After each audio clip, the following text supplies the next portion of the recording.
Hello there, welcome to the Saroy channel and welcome to my Omnibus series. I've got so many of these omnibuses that are going to come out so that you'll be able to listen to an hour's worth of stories, which I know you're going to love. You know, the thing is that telling stories is such a fine art, and it's something that was practiced hundreds of years ago when people didn't have the technology that we have today. And everyone would gather around the fire and listen to a wonderful story.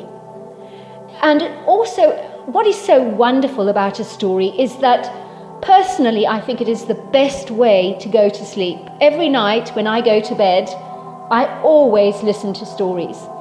And that's something that parents used to do with their children. It's something that they still do with their children. There's nothing better than a good story. And so I hope you're going to enjoy this series. And before we start, I just want to say, do subscribe to my channel because you don't want to miss out on anything. Because I'm in for the long haul and I want to make sure that you get the most stunning stories to go to bed with at night or to listen to when you want to be one of those people sitting beside the fire and listening. Don't forget to subscribe to my channel and let's get started. I hope you're going to enjoy the omnibus. Dear Sarah and all your lovely listeners, I had not been back to my hometown for a long, long time. My life in those early impressionable years had been tumultuous to say the very least. Some things are hard to forget. Some memories refuse to be eradicated from your mind, hanging on to your recollections so hard, like the unyielding clusters of barnacles tightly clinging to a ship's hull. I wasn't surprised to hear the sound of my heart fluttering in my chest, almost as if hundreds of panicking pigeons were flapping inside me.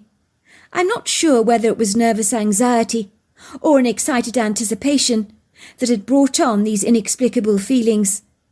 I had driven down the long driveway as stealthily as I could, determined not to draw attention to myself, for I knew the crunching sound of my tyres grazing against the gravel might easily be heard as my car neared its approach. In such circumstances, it was hard to be discreet. It would seem the twilight had finally surrendered to the morning as a soft light glittered over the valley, peering faintly through the sky that was still stained with a grey shadow that was slowly but surely slinking away. I hoped that the two occupants of my old family home were still blissfully fast asleep, that they had not heard my clandestine approach. I needed a brief moment just to gather my bearings, to become reacquainted with my old beloved house that I'd grown up in as a young girl. I had arrived earlier than was expected. I felt a little like being whisked off in a surreal dream, like Scrooge in the Christmas Carol, being guided by the ghosts of Christmas past, to look back on another time, to stare through the glass windows, to see myself as a young girl again. I could hear the sound of my father's drunken intoxication, as my parents laughed about nonsensical things that weren't even remotely funny. My father would often put his shoes in the refrigerator, thinking it was a shoe rack. My mother, in her attempts to make pasta, would often put pasta quills in the toaster, and on one occasion she even began deep-frying the cream-rolled-up socks from the laundry basket in the fat fryer, falsely thinking that they were peeled potatoes. For most of my childhood my parents had been like passing ships in the night, whose moments of sobriety were few and far between. Growing up I'd often felt rather neglected by the two people who were supposed to love me most in the world, whom had outstandingly failed to handle their parental responsibilities. They masterfully hid their cloak-and-dagger secret binge drinking behind the cover of darkness, so that during the day my father would return to work, like the pillar of the community, appearing in every regard to be the perfect parent, co-worker and even boss to all who knew him. They would be guilefully deceived. Never would they have ever gleamed he was an alcoholic, not even for a moment. In truth, my father was like a man who suddenly turned into a werewolf at night, although having said that, he was not an aggressive drunk. But when he was half cut, it was like he was caught up in his own illusory world. Likewise, my mother managed to maintain a similar deceptive facade, sometimes even turning up for sports events at my school, or even a school fete, like a dutiful, loving parent. But once my parents crossed over the threshold of the front door and returned home at the end of a long, tiring day, when the sun began to set over the valley, to soon embrace the twilight hours, they would make a natural beeline towards the refrigerator, and then they would grab the icy-cold bottles of wine, relinquishing the frayed masks they'd been wearing during the day. They would recharge their hungry alcoholic batteries with what their bodies rudely demanded. Soon they would become incarcerated by their alcoholic cravings that held them to ransom, to an unbalanced state of mind.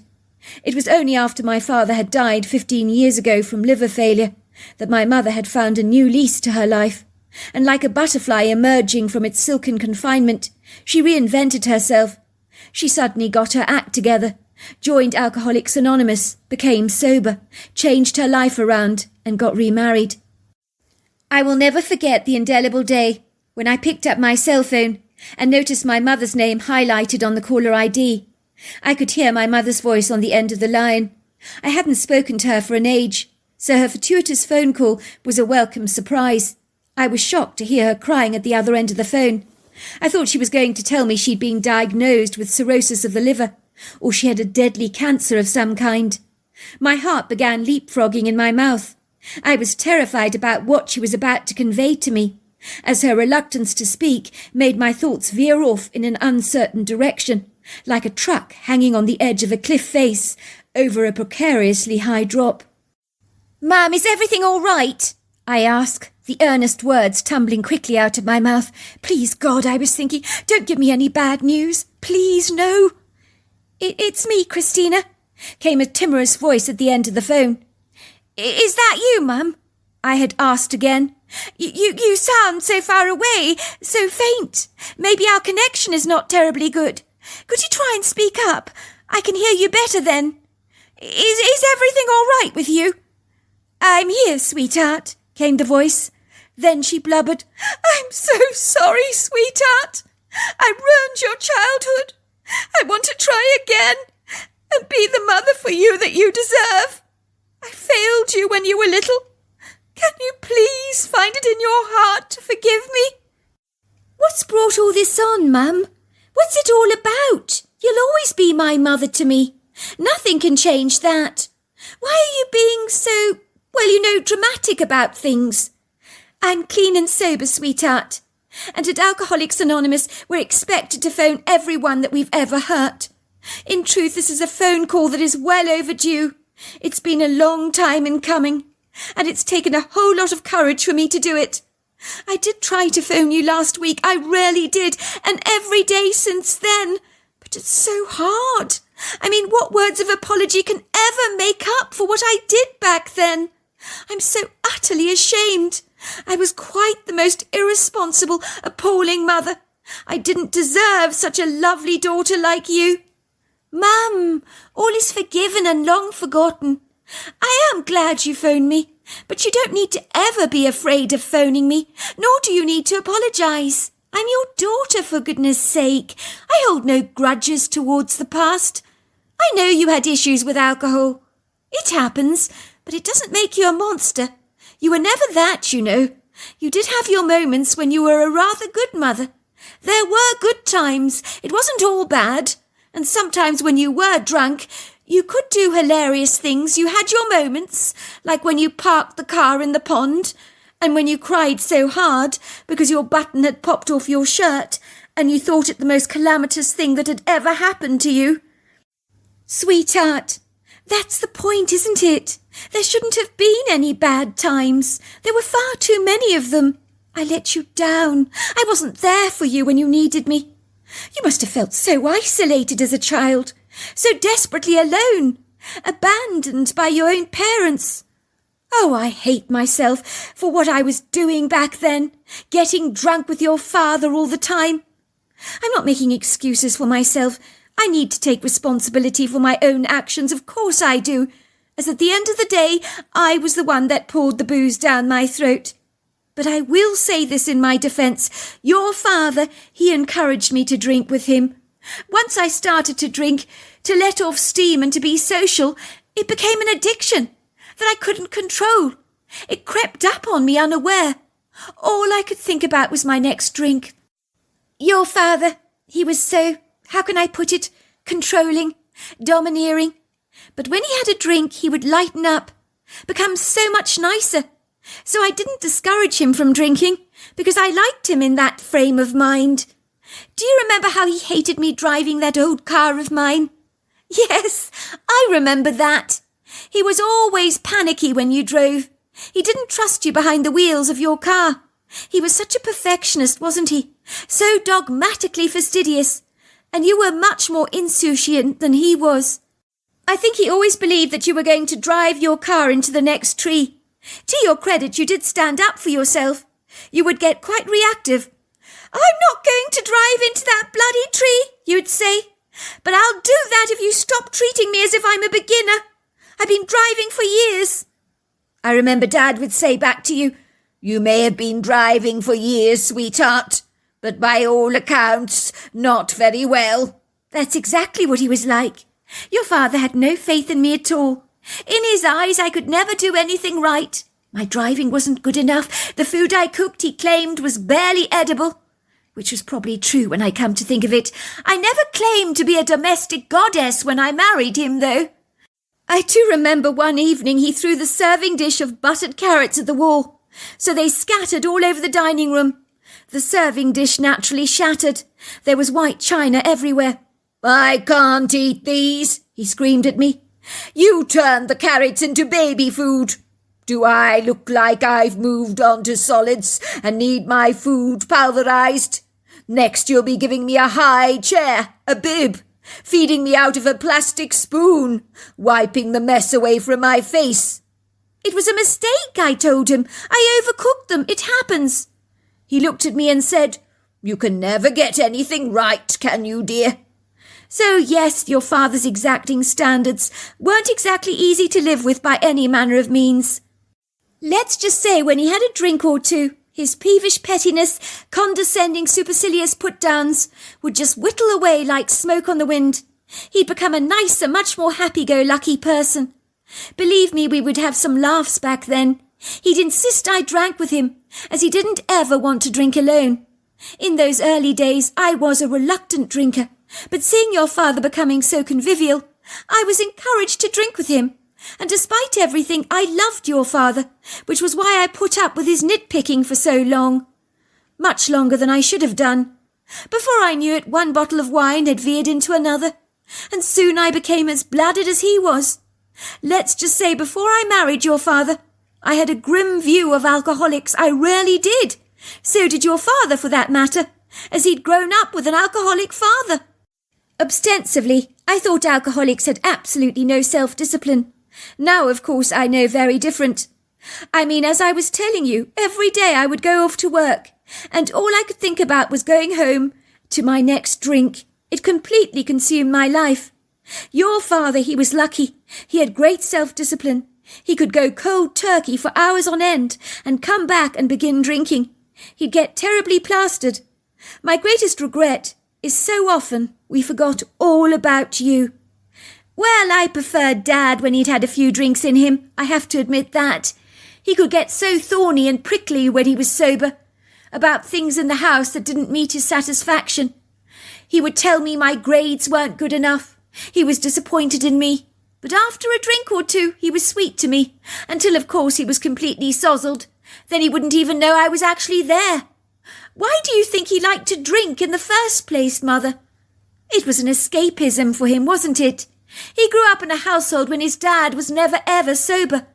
Growing up, your father despised him for always being so legless, but he told me he knew his dad drank to escape his nagging wife. Let's just say that woman, I met her once, never again. She was a nasty piece of work, nagged and nagged and nagged about absolutely everything.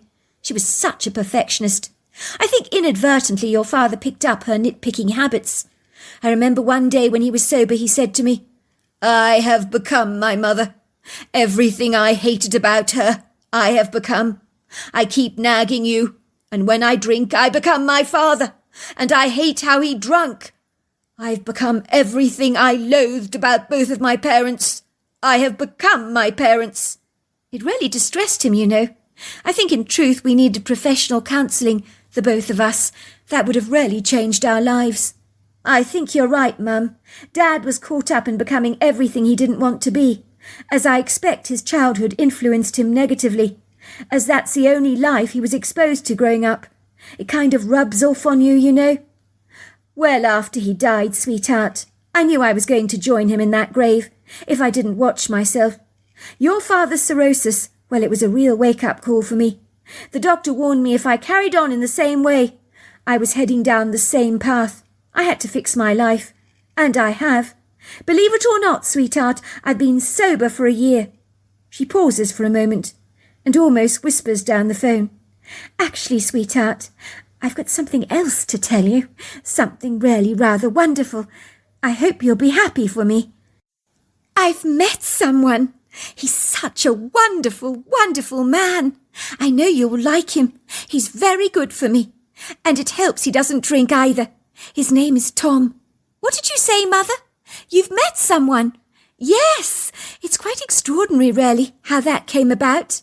One of the young women at AA, who's about your age, she started to drink like a fish after her mother died. She was so grievously upset about her mother's demise, so she drank and drank. Her father was helping her to get sober.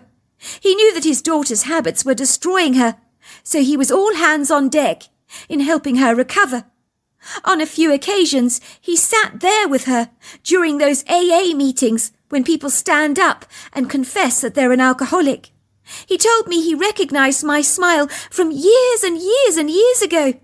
It had made such an impression on him back then when I was at school. We realized we'd been at school together.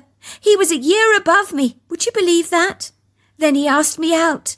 Well, the rest is history. I think we both knew after the first date that there was a spark between us and a connection that I never felt with your father. So we're going to get married in a couple of months' time, in true Las Vegas style. One of those wedding chapels there. We don't want any fuss. We're far too old for all of that. But we want to make it special, personal, you know. We'd love you to come along and celebrate with us. We'll cover the costs of the flights and the hotel and all that. We'll be booking into the Trump Hotel. Needless to say, his daughter will be there too. She's excited to meet you. She's also been sober for a whole year now. She's one of the lucky ones, you know. Do you know she doesn't want to drink alcohol ever again?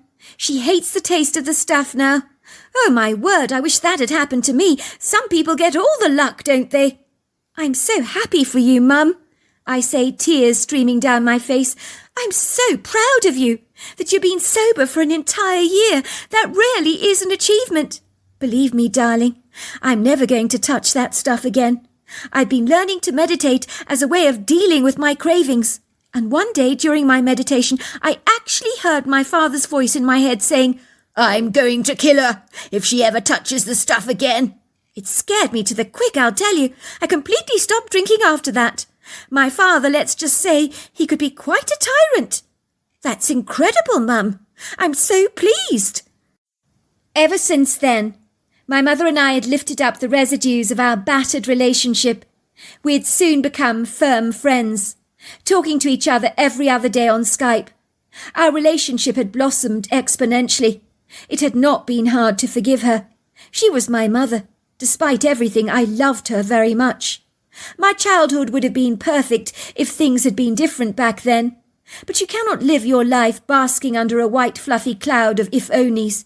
You need to pick up the pieces, make the most of them, however broken up they may be. Me and my mother had suddenly become quite close.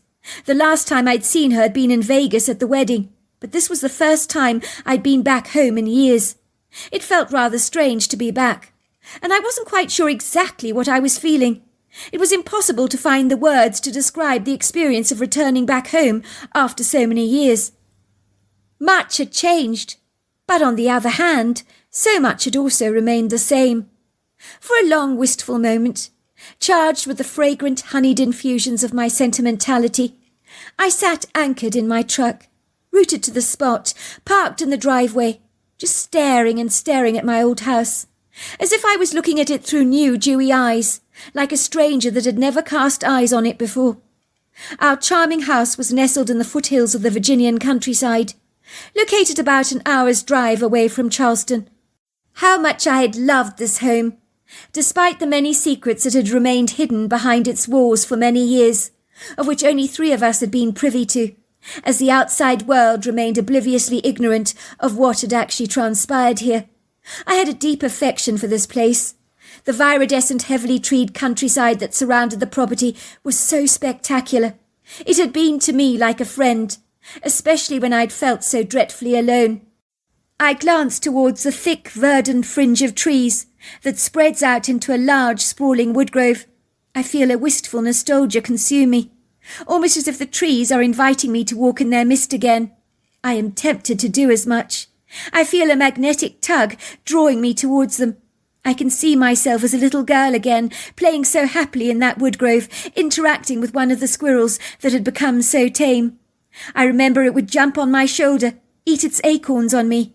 The squirrel had been my friend for many years. I called him Acorn, but one day I never ever saw him again. I cried for weeks after that. I was inconsolable with grief. I knew he was gone for good. I had placed a memorial plaque up for him in the woods, that my mother informs me is still there to this very day. It says, "To little Acorn, may you rest in peace. You'll never ever be forgotten," along with the date when I actually stopped seeing him. I had always loved trees. They gave me strength when I felt downcast. I looked at the old serene apple tree that still remained stoically poised, facing the 2nd floor of our house, positioned so perfectly outside my bedroom window. I noticed it had grown significantly larger over the years, and was still boasting vibrantly good health. I shudder as I remember the countless amount of times I had clandestinely sneaked out of my bedroom window, climbing out onto the apple tree, and then to the ground below, just so that I could lie back on the grass in the middle of the night and stare up at the Milky Way. It was something I loved to do. I probably could have stealthily crept through the house in a more civilized way when the parents were drunk, but at that age, dicing with death had been quite thrilling. Even though one wrong move, if I'd fallen off that tree, it would not have been terribly difficult to snap my neck. But at that invincible age, when you falsely assume you're going to live forever, I never entertained such doubtful thoughts or gave them even a fleeting consideration, because that's how you are when you're that young. The classical symmetrical house I'd grown up in as a young girl, with its elegant arched windows lined with white trim, wore her age remarkably well. The walls were not wrinkled, tired, or faded, nor did cracks trespass across her red-bricked facade, so her appearance had not changed in 15 years. Yet she somehow looked more mellow, comfortable in her own skin, as if over the last 15 years the house had become happier, as if subtly influenced by the more upbeat mood of the people currently in residence there. It would seem their residual happiness was worn on the exterior of the home, like a happy coat of paint that you could tangibly feel.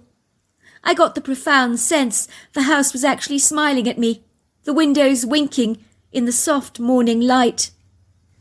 I can see the indelible influences and hallmarks of my mother's unbridled happiness in the front yard, as a heart-shaped flower bed has confiscated a prominent position in the lawn, where colourful roses tumble happily between blue salvia and French lavender. Then at her front door there are terracotta pots that display hanging geraniums in abundant bloom. My mother would never have given the yard such detailed considerations before, when she was governed by the formidable oppression of alcohol. In those days it was not blooming flowers that arrested her attention, but perennial bottles of white wine that usually carried the name Sauvignon Blanc, Chardonnay grown in the Napa Valley, or Riesling.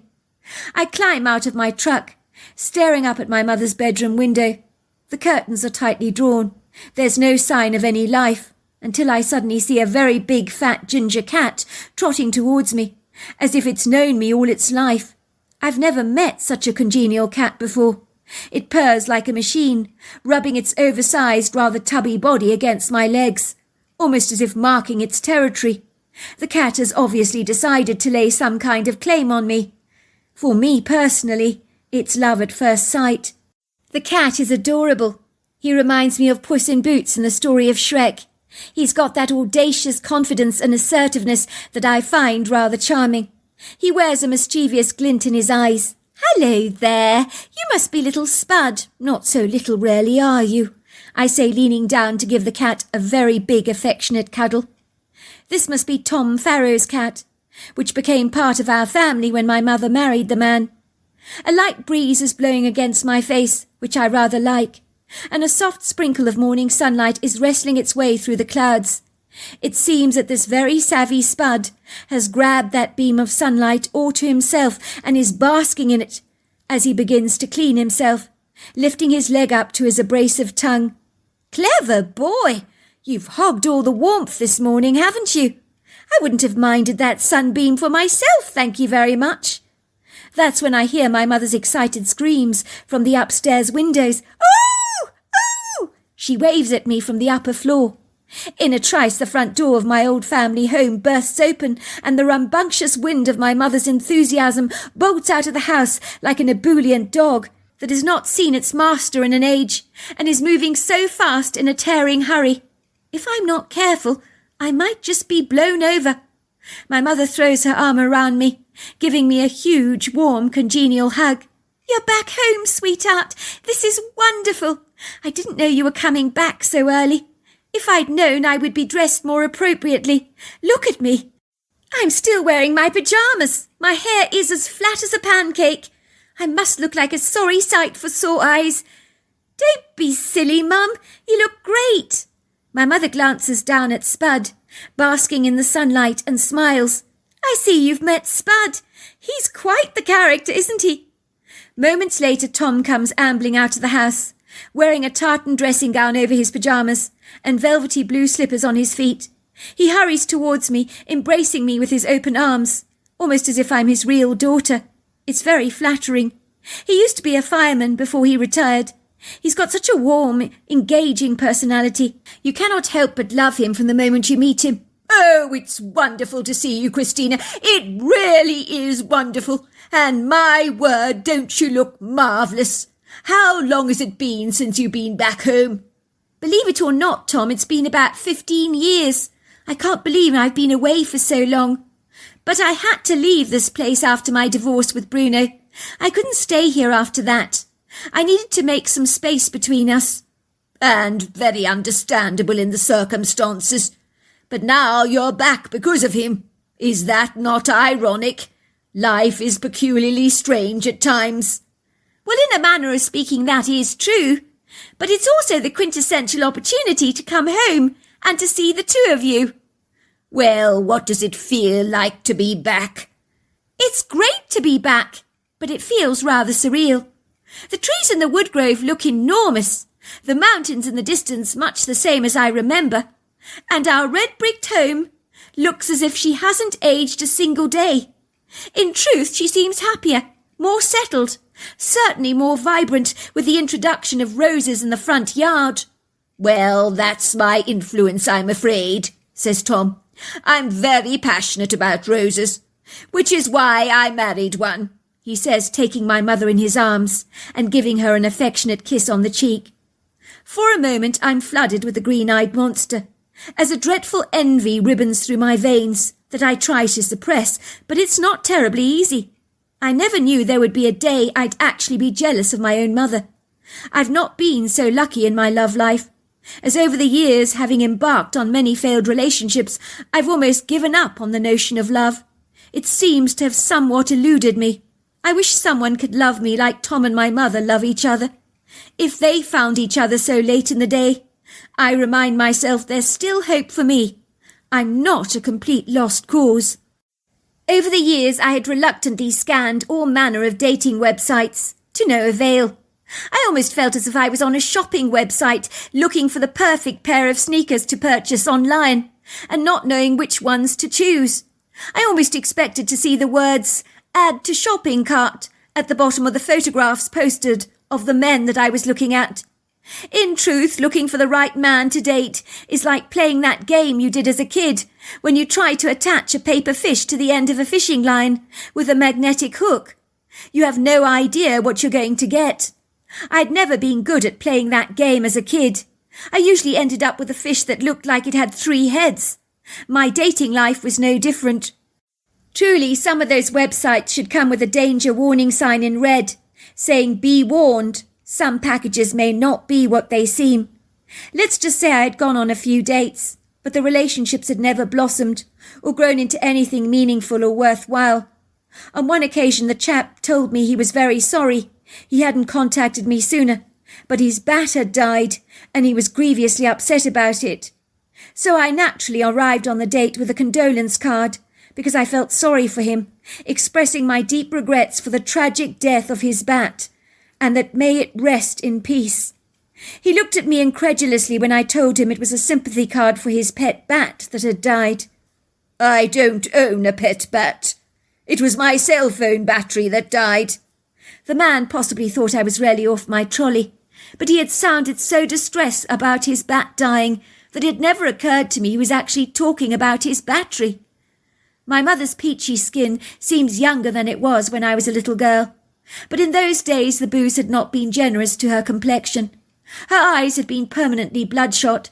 She'd wear dark black circles under her eyelids, like the pronounced tide marks on a wooden table. My mother was in her 60s, but she didn't look a day over 40. I think her happiness had eroded the years away, as she positively glowed. Suffice to say, that is something that no amount of Botox or fillers can do for your skin.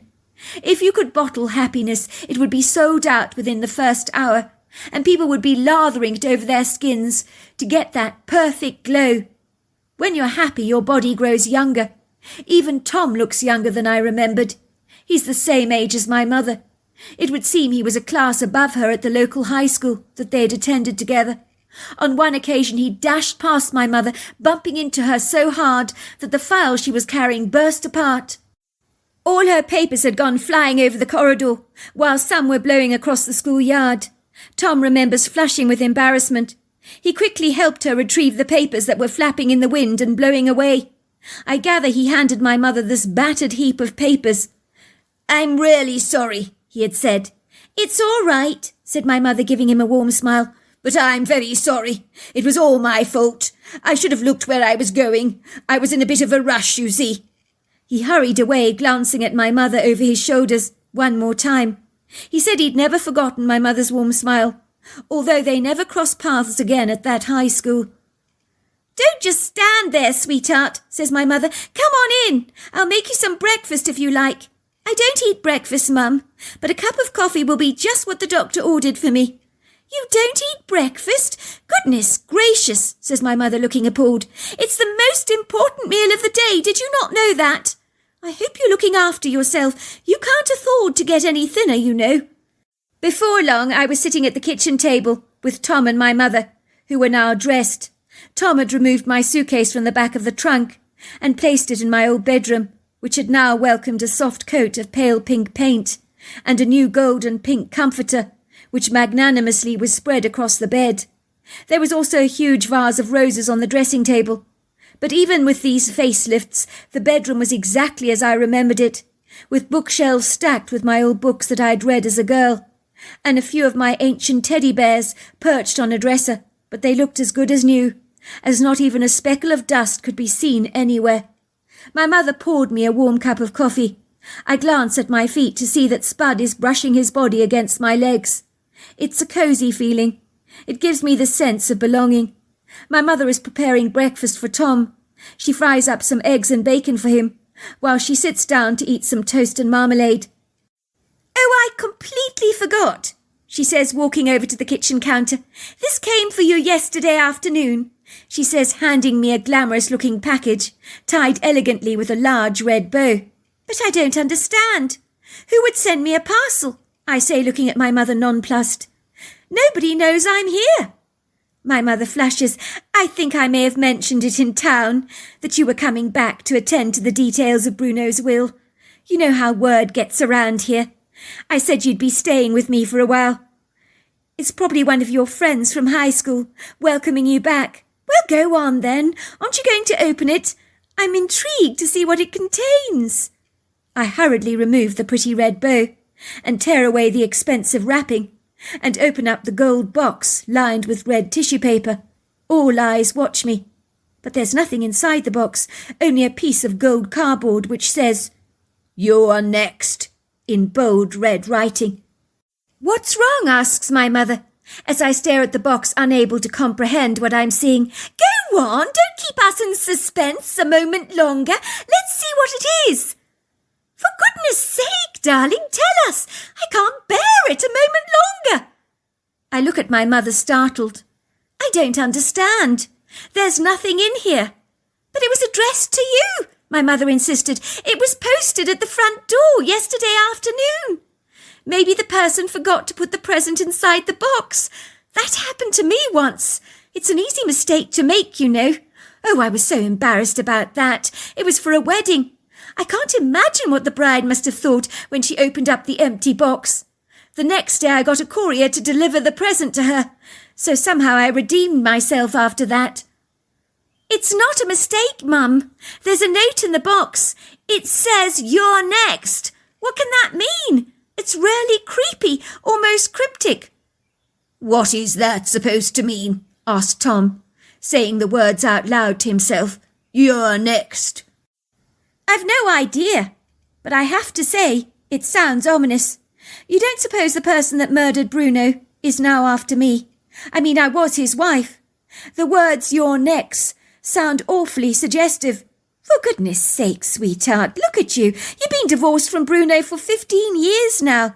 You're making his murder sound like an Agatha Christie novel. I doubt anybody is after you. Why would they be? You've done nothing to upset anyone. People love you around here. Maybe you're next means you're next for a good surprise. It doesn't have to be a bad surprise, does it?" I pause for a moment. "Well, someone murdered Bruno, and the police have no idea who it was that killed him. They interviewed me on Skype, you know. They believed the murder was personal.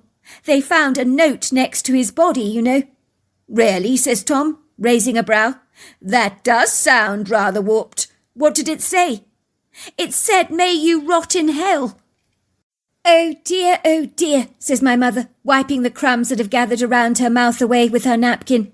"It was a dreadful, dreadful affair, wasn't it? I'll never forget when the police showed up at our door, asking us all kinds of impertinent questions about Bruno and your marriage to the man.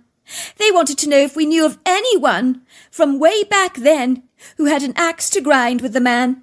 They also wanted to know how your relationship had ended with Bruno all those years ago, and why it had ended. Details like that. I'll tell you one thing, that police officer, what was his name?"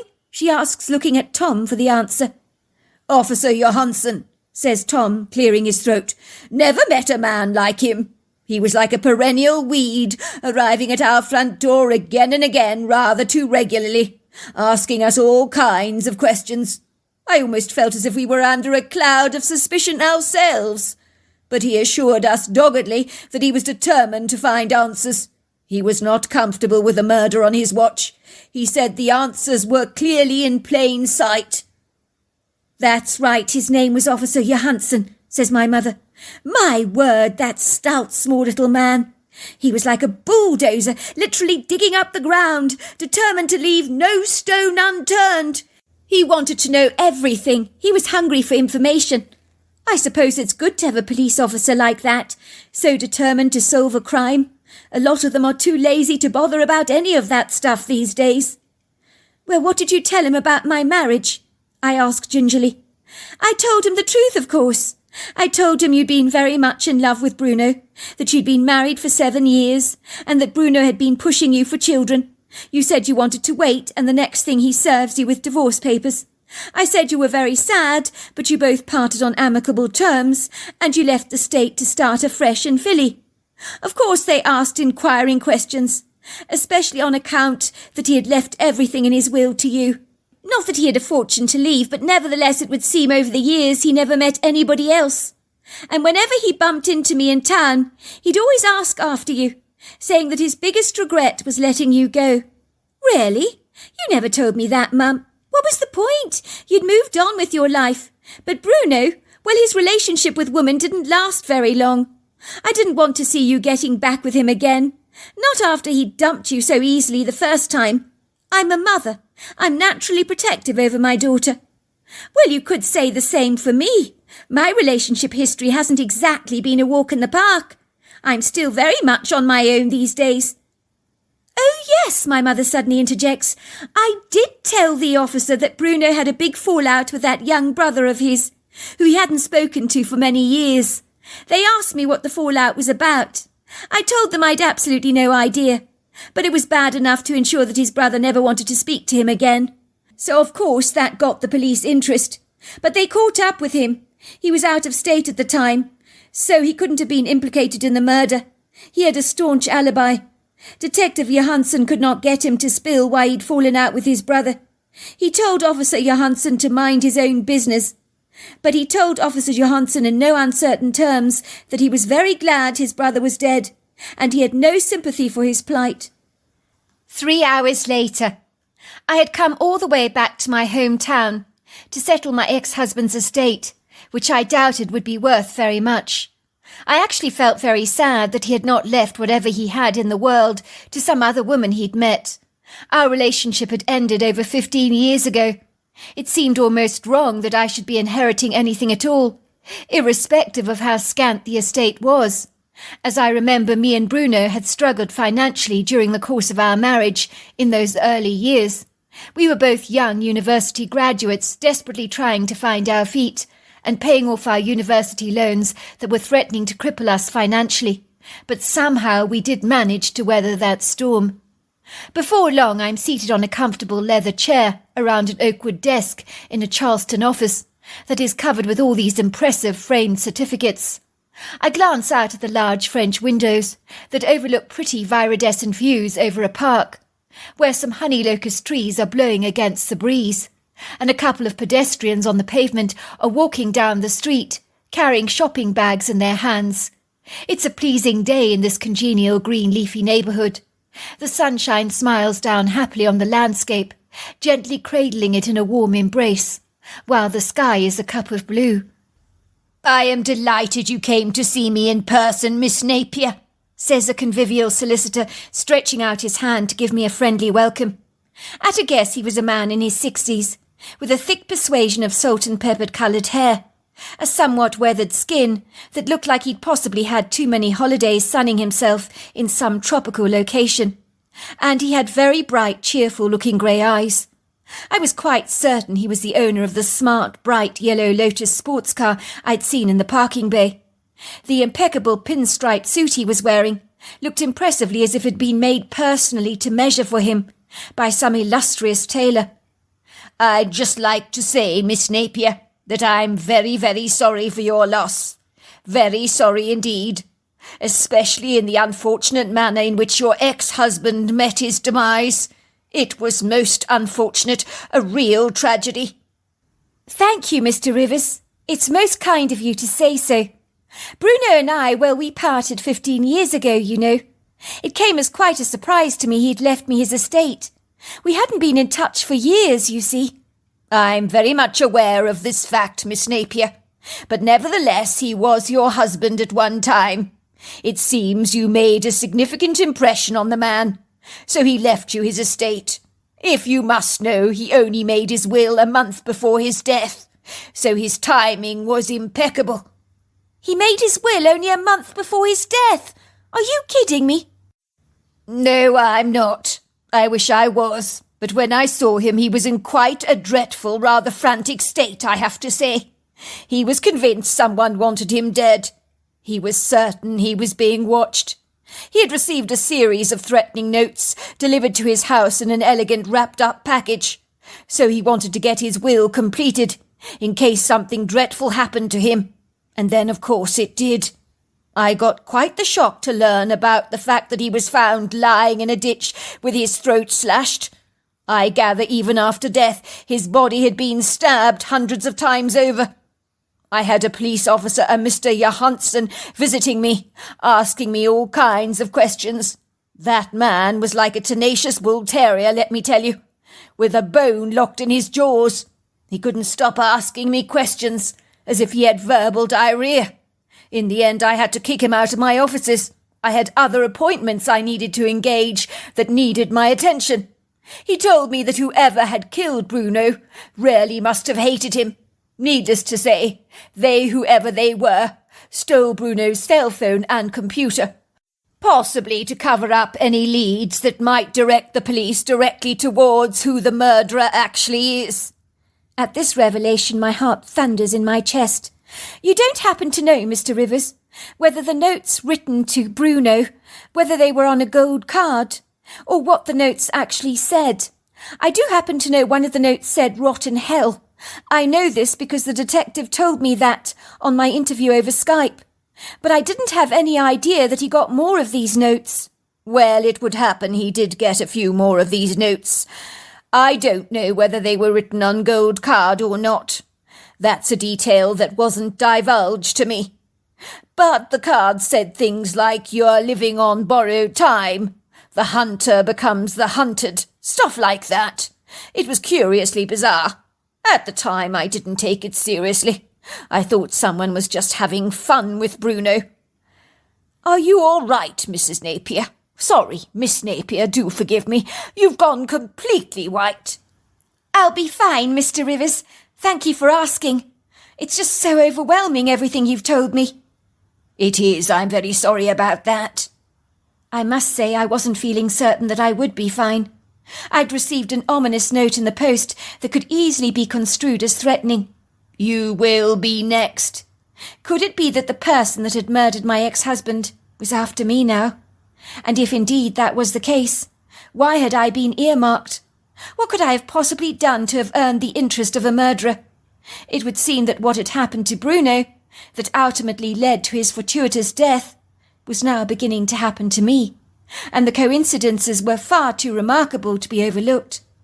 The solicitor's haunting revelations left me with a bitter taste in my mouth.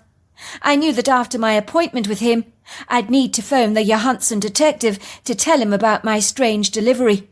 It would certainly be of interest to him, I was sure of that.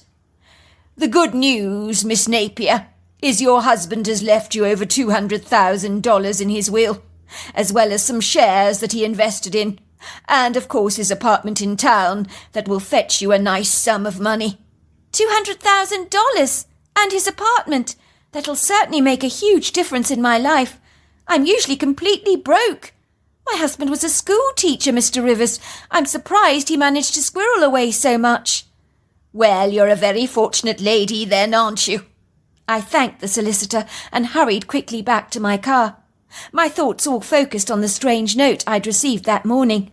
I had absolutely no idea that my worry about a single note was now branching out into an insidious Machiavellian nightmare. It looked like the murderer of my ex-husband now had his attention and focus pinned on me. When I returned to my mother's house for lunch, to my absolute horror, there was another package waiting for me on the kitchen table, glamorously adorned in a red ribbon. "Is that for me?" I asked my mother, my heart sinking as I eye the familiar packaging. I know what it contains before I even open it. Another unsettling note. She nods, looking at me apologetically. "I found it sitting on the mat on the doorstep, in a packet addressed to you. I didn't want to give it to you, sweetheart. I know how upsetting the last note was for you. But I think it's significantly important we get to the bottom of this, find out if the first note really was meant for you unkindly, or whether we just misunderstood the message and are barking up the wrong tree altogether. We could be, you know," she says positively. I, on the other hand, was not so sure. Your mother's absolutely right. This could be just a simple misunderstanding on all our parts, says Tom encouragingly. Open the package now and we'll see. Maybe we'll be in for a rather pleasant surprise. But I could see by the troubled look in Tom's eyes that he doesn't believe this parcel is going to contain anything good, any more than I actually do. My fingers tremble violently, my body wobbles like a jelly, and sweat breaks out on my forehead like warm tears, beginning to trickle down my face into my eyes. I wipe them away. I really don't want to open this package. Must I? Must I? Must I really open this? I say, glancing from both Tom to my mother. I'm scared. I'm really scared of opening it. What if it says something terrible? I'm afraid that what happened to Bruno is now happening to me. Maybe somebody wants me dead. I shake the box. It's heavier than last time when the box felt incredibly light. Something is rattling inside it. My mother reaches out to give me an encouraging nudge. Look, sweetheart, I'm sure no one could possibly want you dead. Would you like me to open it for you then? I really don't mind opening it. I can do it, I say, gritting my teeth together and taking a deep breath. I silently pray that its contents are going to be inoffensive. I hurriedly tear open the ribbon and the expensive wrapper, and once again I'm met with a gold box. For a second I stare at the box, my heart racing through my chest. I slowly and surely open the box with a wary reluctance, as if I'm quite certain that whatever is inside this box is going to leap out and bite me. I scream as the box topples over, and a dead mouse with its throat slashed flies onto the floor, along with a few photographs and a note written on gold card. "What the hell?" says Tom, his face growing red with rage. His jaw tightens. "Is this someone's idea of a warped, sick, twisted joke? If I found the imbecile, I'd wring his bloody neck myself, playing these sick, insidious, nasty jokes on you like this." Tom picks up the mouse with some kitchen roll, placing it in a plastic bag, which he ties into a knot. I gather up the photographs that have splattered across the floor rather haphazardly, along with a card that I know contains a cryptic message. It reads, "You won't get away with it. It's over for you." "What's that supposed to mean?" says my mother, reading the card. "You won't get away with it? What could that possibly mean? It's over for you." I have no idea, I say, getting onto my hands and knees to retrieve the photographs. "Look at these," I say. My mother glances at them. "How odd! They're just pictures of young boys in school uniforms. None who have faces I recognise at all." Things were now getting more and more bizarre. My mother is mortified. Her face becomes paler than mine. Her eyes grow round with indignation, and her mouth drops open. "This is not funny," she says, looking at Tom in horror. "Someone wants to hurt my daughter. What are we going to do about this? Who could do such a dreadful thing?" My heart is thundering in my chest, so hard I'm quite certain I'm going to explode in any minute. My whole body is filled with a dull ache, which I can only conclude is an inauspicious sense of foreboding. "Christina needs to phone Officer Johansson at once," said Tom.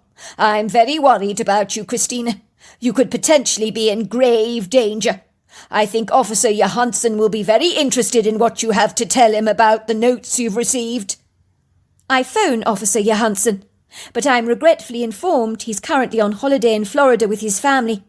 And even though the kindly officer on the end of the telephone tells me I can leave a message, or am welcome to speak to another officer, I'm rather hesitant to do so. "When will he be back?" I ask. "Tomorrow morning," I am told. I decide I can wait that long. It's only a few hours after all. I now feel certain that the person that killed Bruno is after me. But he's probably still intent on sending me a few more elliptical notes before he decides to act out on his duplicitous plans. But by then, hopefully that bulldog of a detective, Mr. Johansson, will have my back. I'm quite sure he will. That evening my mother and Tom, who'd been invited to a party in Charleston and insisted I came along with them, I told them I'd prefer to stay behind. "I've got a headache, Mum. I'm not feeling great. There's so much on my mind. In truth, I'm exhausted after everything that's transpired. I have to tell you, receiving that parcel in the post has completely overwhelmed me. You go off, you have some fun together. Please, please do so. But, sweetheart, I'm not happy leaving you here alone in this state. Besides, if someone is intending to harm you, you shouldn't be left alone. You should always be with someone." "Your mother's absolutely right. If you're not up for the party, we won't go either. I'm not happy leaving you alone here on your own. If there's some weirdo out there sending you obnoxious notes, who knows what they're capable of?" Oh, for goodness sake, please go. I'm really not up to it. I promise you I will be fine. And whoever is sending me these notes, they're intending on sending me several more before they actually act out on what they plan to do. And by then, Mr. Johansson will be back, and I'm sure he'll have a great plan for me. Well, if you're sure, sweetheart, my mother says. But make sure you lock up everything, and don't you dare answer the door to anyone, do you understand? If you see anything suspicious, you must call the police at once. Tom hands me his revolver. Just in case you need it. You do know how to use one of these, don't you? I nod. You'd think I was worried about being left alone in the house on my own, but genuinely I wasn't. I believed that whoever was sending me the parcels was getting a thrill scaring me half to death, and would continue to do so for quite a while. I imagined a lot more of those parcels were on their way to me. I was watching television when I heard an impromptu knock at the door. For a moment I feel quite jumpy. I know that no one is expected at the house. I tremble, and with a vigilant, circumspect cautiousness, I tiptoe towards the door, holding Tom's rifle in my hands, just in case. I know that I will not be answering this door under any circumstances, as my mother sagaciously advised. But when I peek through the hole in the wooden panel, I relax almost at once when I see a familiar face that I haven't seen in a long time, even though the young man has grown up significantly, but I'd recognise him anywhere. My ex-husband Bruno had been his teacher when he was 10 years old, and given him extra math lessons as the kid struggled with his equations. Oh my word, I gasp, as I open the door, standing in the doorway. Let me guess, you're Michael Posner. I haven't seen you in ages. You were my ex-husband's favourite pupil. How great it is to see you. It's been a long time. About 22 years, I think, since I saw you last. And need I say, you've grown into quite a handsome young man. How old are you? I'm 32 years old now. I'm surprised you recognised me. I wouldn't forget a face like yours anywhere. You've got the kind of face that is very distinguishable. No matter how old you become, I think I'd even know you if you were 100 years old. Glad to hear it, he says, giving me a watery smile that doesn't reach his eyes. I didn't know you were back in town. I heard you moved to Philly after the... He looks awkward for a moment. The divorce, you mean? Yes, I did move to Philly, but I'm back in town to pick up the pieces of Bruno's death. I was called here by his solicitors, you see. But it's good to be back, to see Mum and my stepfather, of course. I heard about Bruno's death. Nasty way to meet your end, I hasten to say, being slashed across the throat like that. It was all over the local news. Do you have any idea who could have done that to him? I mean, your husband was such a good man, was he not? Who would want to do such a dreadful thing to him? I have no idea. I'm as clueless as you, I'm afraid. I mean, he was found lying in a ditch, would you believe it? The police believe it's personal, but they have no idea who could have done this to him. Anyway, let's talk about something else, something more positive, shall we? It's all I can think about at the moment. What are you doing here? I'm sure it's not me you've come to see, is it? Unless, of course, you're hoping I can help you with your math, I say with a teasing glint in my eyes. But Michael does not catch my humour. I'm here to see Tom, as it happens. I'm afraid he's at a party in Charleston. I didn't go with him, but maybe I can help, unless you would prefer to come back another time. I could take down a message, or give you Tom's cell phone number. I'm sure he'll answer. I could call him now for you if you like, on your behalf. That won't be necessary. I wouldn't want to interrupt his party so needlessly. But maybe you can help, says the young man reflectively. Tom and his wife, they look after my raccoon when I go away. It's an arrangement we have, that whenever I go away, they will take charge over him. He's rather tame. His name is Bailey. He can be quite a handful, climbing all over the furniture, getting into all kinds of naughty mischief. But he's quite the character. I'm wondering in the circumstances if I might drop him off here with you in his crate. You mustn't let him out unsupervised. Tom will know what to do when he gets back. He loves little Bailey. I don't see why not. It'll be fun having a tame raccoon around. Thanks, I appreciate it. I trust Tom with Bailey, you see. Not many people I would rely on to look after him. He understands the little critter, and for some reason he gets on with Spud. I think Spud thinks the raccoon is a cat, you see. Why doesn't that surprise me? I giggle. I follow Michael to his red Ford Mustang. He opens the trunk and I can see a raccoon sitting in a crate. But as Michael removes the crate from the trunk, the wire gate opens and the raccoon dashes out, running across the yard towards the woodgrove. Oh no! Oh no! Bloody hell! That's all I need, says Michael. He's only gone and run off into the woods. I'm going to have to call him. But I'm going to need your help. Wait there. It's dark. Let me go and get my torch. I'll help you get him. I don't want to put you out. No, it's no trouble. I'd like to help. He does come when you call him, does he? Well, have you got something that might persuade him to come to us in your refrigerator? Some hot dogs, perhaps, some cheese, ham, or even cookies. He likes all those things. That will bring him back to us. Of course. Let me go and see. Give me a second. I need to put on some walking shoes as well and a sweater. There's quite a chill out there. I soon return with a packet of hot dogs in my hand and a torch. I've also replaced my sneakers with walking boots and put on a fleece-lined sweater. Right! I'm ready. Let's go. Thanks awfully, says Michael. I really appreciate this, Christina. He carries a squeaking wire crate by his side. I couldn't remember the last time I'd taken a walk in the dark. In a strange way, it presented for me quite a thrill.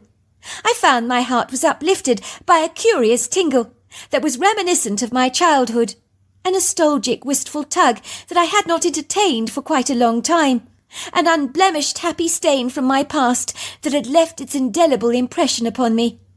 Indeed, the night was like a cup of black treacle, cloaked in mystery, wrapped up in the intrigue of its clandestine secrets.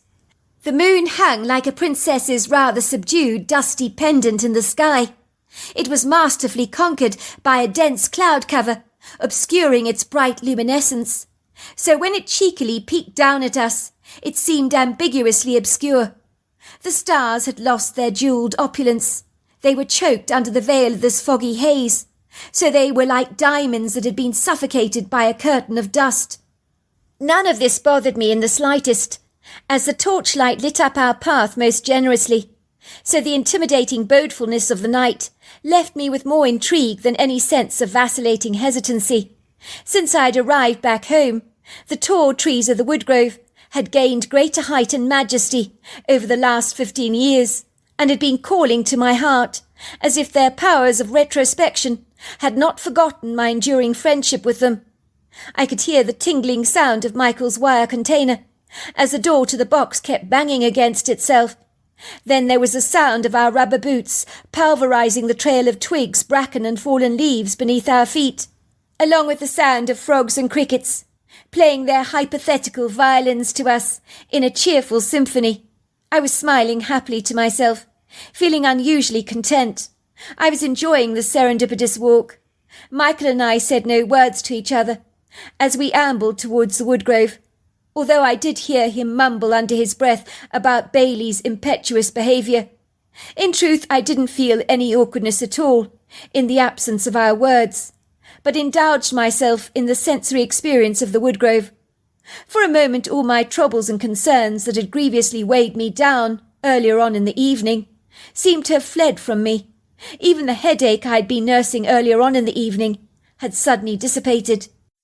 I felt an incredible serenity as I was soulfully reunited with my old friends from the past, the trees I had loved so much as a young girl. My memories of little Acorn the squirrel came flooding back to me, while a lonely tear trailed down my cheek. The lofty tall trees of this enchanting woodland sanctuary that I remember so well spiral up into the sky audaciously, their tenebrous boughs outstretched. They sway in the breeze like dancers, while the leaves rustle. A cool breeze continues to nudge at my skin. I open up the bag of hot dogs and call out Bailey's name. Bailey! Bailey! Bailey, where are you? Bailey! Michael does much the same. Bailey! Bailey! Bailey, come here now. We've got hot dogs for you. Come on, Bailey. I'm waving the hot dog in my hand, and then I see the naughty raccoon on a tree. The critter's nose smells my hot dog. It twitches its nose, and its dark eyes look eager and interested. He slowly, cautiously runs down the branch of a large oak tree, and hesitantly moves towards me. Before I know it, he's nibbling the edge of the hot dog. Michael grabs him and places his raccoon into the cage, then locking the door behind him and parking the cage on the forest floor. "That was a lot easier than I expected. We've got him," he says happily. And then he turns around and looks at me. "I've also got you, and you were a lot easier than I expected." He lunges towards me, pulling out a knife out of his pocket. My torch tumbles out of my hand, but it lands in a position where it enables the forest to light up like a Christmas tree. I fall backwards as Michael grabs me from behind and keeps the knife pinned to my throat. "Please! Stop, Michael! Please stop! What are you doing? Stop it! Stop it!" "Did you get my nice little packages I left on the doorstep with a red ribbon?" My heart pounds in my chest. "That was you?" "Yes, that was me." "You killed my ex-husband. You killed him." "I killed him. You know, he begged me for his life. It was pathetic. But I slashed him across the neck. He gurgled, and then he was gone. And after he was dead, I stabbed and stabbed and stabbed him hundreds of times over. I knew my job wasn't complete until I found you. But you made life so easy for me when I learnt you were coming back home. And now here you are, like a lamb to the slaughter. You fell for my act with little Bailey, did you not?" "What is all this about? Let's talk about this, Michael. What's going on in your head? You were such a good person. Why would you kill my ex-husband? Why would you do such a despicable thing?" "You think I'm a good person?" snarls Michael. "You think I'm a good person? Recently I've date-raped several girls, and it's all because of your ex-husband. He's to blame for what I've become. I was never meant to be like this, never. But your ex-husband, he ruined me. He destroyed my life. He destroyed everything that I am." "Sorry, Michael, but you've lost me. I honestly don't know what you're talking about. But I can't talk to you with a knife against my throat. Just tell me what's going on. Maybe I can help you." Michael scoffs. "Oh, you're telling me you don't know? I don't buy that for a moment. Not for a bloody moment. Do you really think that the wives of serial murderers don't know what their husbands get up to behind their backs? Of course they do. They live in convenient denial. But of course they bloody know what goes on. Their indifference, their apathy makes them as guilty as their own husbands. And for that they deserve to die. Just like you do. You deserve to die, Christina. And you will die in any second. Your neck will be slashed and your body left for the scavengers to devour right here in this wood grove." "Michael, I'm sorry, but you've lost me. What did Bruno do that was so bad? You've got to tell me. Maybe I can help you. It's clear to me you need help." I can feel the edge of the sharp, steely blade digging into my skin. I'm actually surprised it isn't cutting me or drawing blood yet. I know without a shadow of a doubt that Michael means business. He doesn't want to just scare me or rattle me. He definitely wants to kill me. "You bloody know what he did, you little vixen. Don't play little Miss Innocent with me." "All I know, Michael, is my ex-husband Bruno gave you extra math lessons. He described you as his favourite pupil." "Your husband, little Miss Smarty Pants, your bloody husband sexually abused me for years. And then when he'd had his fill, he spat me out. Your lovely little husband liked little boys, and he liked me the best. I'll never forgive him for what he did to me." "Michael, please stop this. You must believe me. I knew nothing about this. I had no idea Bruno had a dark side to his character. If I had known, I would have reported him to the police." "You can lie as much as you like, Smarty Pants, but I'm not an idiot." Michael is now holding me in a tight grip, and I know if I don't do something now, I'll be drowning in a pool of my own blood. I begin to wrestle and fight back with all my strength and all my might. And in one perfectly beautiful moment, I manage to bite Michael's arm as hard as I possibly can. He retracts with a whimpering yelp, giving me a few vital, miraculous seconds to escape his grasp by getting up onto my feet. Seconds can be life-saving. "You bloody bitch!" he screams after me. "I'm coming for you! You're dead!" he growls. The adrenaline is injecting itself profusely through my veins. I explosively run through the trees as fast as I possibly can. My heart is walloping expeditiously in my ears. I can hear nothing beyond its quickened beats. I'm breathing so heavily. Sweat is bountifully pouring down my back, in between my shoulder blades, down the back of my spine. Even through this pervading darkness in the woodgrove, even though it's unappeasable, I stumble around like a blind man, clawing my way through the trees. I can hear Michael running behind me. His breathing is laboured, his anger tangible. I hurriedly, with a whirlwind promptness and stealthful efficiency, find a place to hide behind the trunk of a large tree. I cling tightly to its bark, terrified I'll be seen, as I know I'm living on borrowed time. I cry out in my heart, "Please, God, please help me. Don't let me die. Please don't let me die." The light of my torch plunges through the trees with a rude impertinence. Michael knows I couldn't have got far in this dark sanctuary, as my visibility is completely cloaked by the thick black coat the twilight is wearing. I can't see a single thing. Michael's torchlight flickers around the trees. I cling to my trunk, begging not to be seen by him, but it's too late. He's abruptly running towards me. I'm not fast enough. My legs suddenly feel like cement blocks. They almost crumble beneath me, as I become ungainly and clumsy in my attempt to escape. I'm like a sitting duck to a predator, pathetic, waiting to be consumed and devoured, putting up a flaccid fight. Michael's torch slips precariously out of his hands and topples to the ground, once again lighting up this woodland space. The man has now pinned me down so furiously hard, it's impossible to fight back. My strength seems to have been hijacked by a crippling fear that has rendered me frozen to the spot. I am lying flat on my back on the earthen floor, staring up helplessly into Michael's enraged eyes that seem as black as coal, as if all sense of humanity has eluded him and that he's been overtaken by a demoniacal entity. He is sitting on top of my chest with his full weight pressing against my lungs so that I can barely breathe. I scream as loudly as I can, fighting back with all my might, but the sharp knife lunges towards me. It glitters brightly. I close my eyes and brace for impact, knowing now with a vigorous certainty that death has come for me and that my ability to overcome it has been seriously blunted. It is then I hear Michael's knife dropping to the ground and feel the heavy weight of his body being lifted off me. He's screaming, "No! No! Put me down!" I look up at the scene, bemused. For a moment I feel as if I'm locked up in some kind of bizarre, absurd nightmare, of which I will surely awaken. Standing there in the woodgrove is a huge female Bigfoot, who's wearing on her face an expression of venom.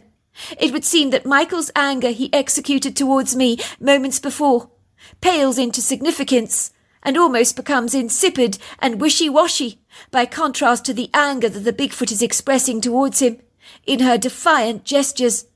I get the sense that this idiosyncratic creature has come to my defence like a warrior angel sent by God himself. The female Bigfoot is looking at Michael as if he's the most vile, repugnant thing that she has ever encountered in her entire life. Her fury wells up exponentially in her veins as her blood boils. Her nostrils flare, and a low, deep-throated guttural growl emanates from the back of her throat that even provokes the ground to stutter. The trees become sombre and still, and the sounds of the crickets and frogs is now mute. "Put me down!" screams Michael. "Put me down!" He's trying to fight back, but his desperate efforts are futile. It would seem he is no match for a 9-foot, 800-pound Bigfoot, built like a machine, that would make the exterminator look puny and pathetic. The creature's holding up Michael in the air, underneath both of his arms, and then she throws him against the trunk of an oak tree, with such a mighty wallop that his head cracks open like a nut. And then there he is, lying deceased on the forest floor. And I have to say, the relief I feel is overwhelming. I didn't expect to escape from this scenario alive. I look up at the Bigfoot. She holds my gaze for a moment. Thank you, I say. You saved my life. The creature looks at me through dark, deep-set, kind eyes. Her face is astonishingly human, her expression dappled with such incredible kindness. She says something in a strange language that I don't understand, but I am surprised to know its meaning. Imata nasamonobo anisina. He was going to kill you. He is consumed with great hatred and bitterness. A dangerous man indeed. He needed to go. Thanks, I say. She turns around to me. Imota bisabovo abasina. Welcome back home, she says to me. Everyone is happy to see you back. Who's everyone, I ask? Imota bisilibo. The trees, of course, and so am I. And then she turned around and was gone with a lightning speed. The following morning. I awoke the following morning with the sunlight streaming through my old bedroom window. I glanced at the clock to see it was 12 o'clock in the morning. Where had the time got to? I better get up, I thought, moving towards my closet. I glanced down to see I'm still wearing my jeans and sweater from the previous night. I can see they're covered with dirt and pieces of grass. I touch my hair. It's matted together with a tangle of leaves and twigs. And the memory of my dreams comes flooding back furiously, like a steam train on full throttle, that has failed to stop at any of its stations and is determined to get my undivided attention. But was it a dream, I wonder? Then I remembered everything that had happened the previous night. The police, the deceased body of Michael being taken away by the coroner's van, the strange story I'd spun the officers, the horrified expression on my mother and Tom's face when they returned home. I waddle out of my bedroom like a duck, and manage to stumble down the sweeping staircase rather awkwardly. My throat feels so dry and scratchy. I'm dying for a glass of orange juice to relieve the dehydration. "Oh, here she is, Officer Johansson," says my mother, looking up at me. She rushes over to me hurriedly. "Are you all right, sweetheart? Officer Johansson would like a few words with you. I'm thirsty. Could I have some orange juice, please?" "Of course, sweetheart. Coming up," says my mother, filling a long tumbler with juice and handing it over to me. I hurriedly pour the sweet liquid down my throat. What a relief. Officer Johansson is looking at me kindly. He's a short, squat man, with a large, shiny bald patch on the middle of his head that looks like a halo. He looks to be in his 40s, but the man's bright, beady brown eyes are tenaciously determined, like a woodpecker's bill, that will pound away at that bark so hard until every creepy crawly has finally been polished up. "I know you had a dreadful shock last night, young lady, but could you tell me what happened again?" "I told you, officer. I received funny notes in the post that threatened me. I tried to report these incidents to you, but the station informed me you were away in Florida and would be back at work this morning. So when my parents went out for dinner, I had no intention of opening the front door to anyone, given the threat that those notes presented. Well, when I recognized the familiar face of my ex-husband's student, I opened the door. He claimed he was dropping off his tame raccoon, but the raccoon escaped from the trunk, and so I got some hot dogs and Michael got the cage, and we decided to coax the creature back into the cage with food, and we succeeded. Michael then turned a knife on me. He claimed my ex-husband had abused him. He admitted to murdering my ex-husband, and now he was going to murder me. He told me that I must have known about my husband's abuse. I told you I managed to escape his grasp. I bit him really hard, and in that second he relinquished his hold on me, so I managed to run away. I managed to escape through the woods. Then I heard Michael screaming, so I called 911. You told me you found him dead." "That's right, we did. The coroner describes his body as like a scene from a road traffic accident, when your body is violently flung from a car with such brute force that the head cracks open. She said his death was very quick, but how can I put it, exceedingly forceful. She has no idea what happened to him, how he could have been thrown so violently. It's beyond what a human being can do, so she thinks it might have been an angry bear, although there are no scratch marks on his face or any defensive injuries. But I told her you had not seen anything." "It is strange, I say, acting all nonchalant. I'm sorry, but there was no way on God's earth I was ever going to tell him about the Bigfoot, and even if he was to believe my account, I wanted to protect her, like she had protected me." "I wanted to tell you we've recovered your ex-husband's laptop and his cell phone, and unfortunately there is no easy way to say this to you, Christina. But your husband was a predator, as far as 10-year-old boys are concerned. I don't want to use the word, I prefer not to, but you know where I'm coming from. The pictures were obscene, to say the least. It seems many young boys were victims of his abuse. I hasten to say I spoke to his brother about what transpired. He admits he never talked to his brother after he found him touching up a 10-year-old boy. He was disgusted. I'm horrified at this revelation, as are both my parents. "Don't you worry," says Officer Johansson, looking at me kindly. "The whole town was fooled by Bruno, myself included. I thought he was a very good man, you know. I couldn't have been more wrong about him." "It's so sad that Michael didn't get help," I said. "You know what, Christina? As hard as this is to say, Michael is probably better off where he is. He'd never have coped in prison. He would have received a life sentence. I've seen his type in prison. Many of them end up taking their own lives. They're messed up inside. And don't you forget for a single second he tried to kill you. So he's better off where he is."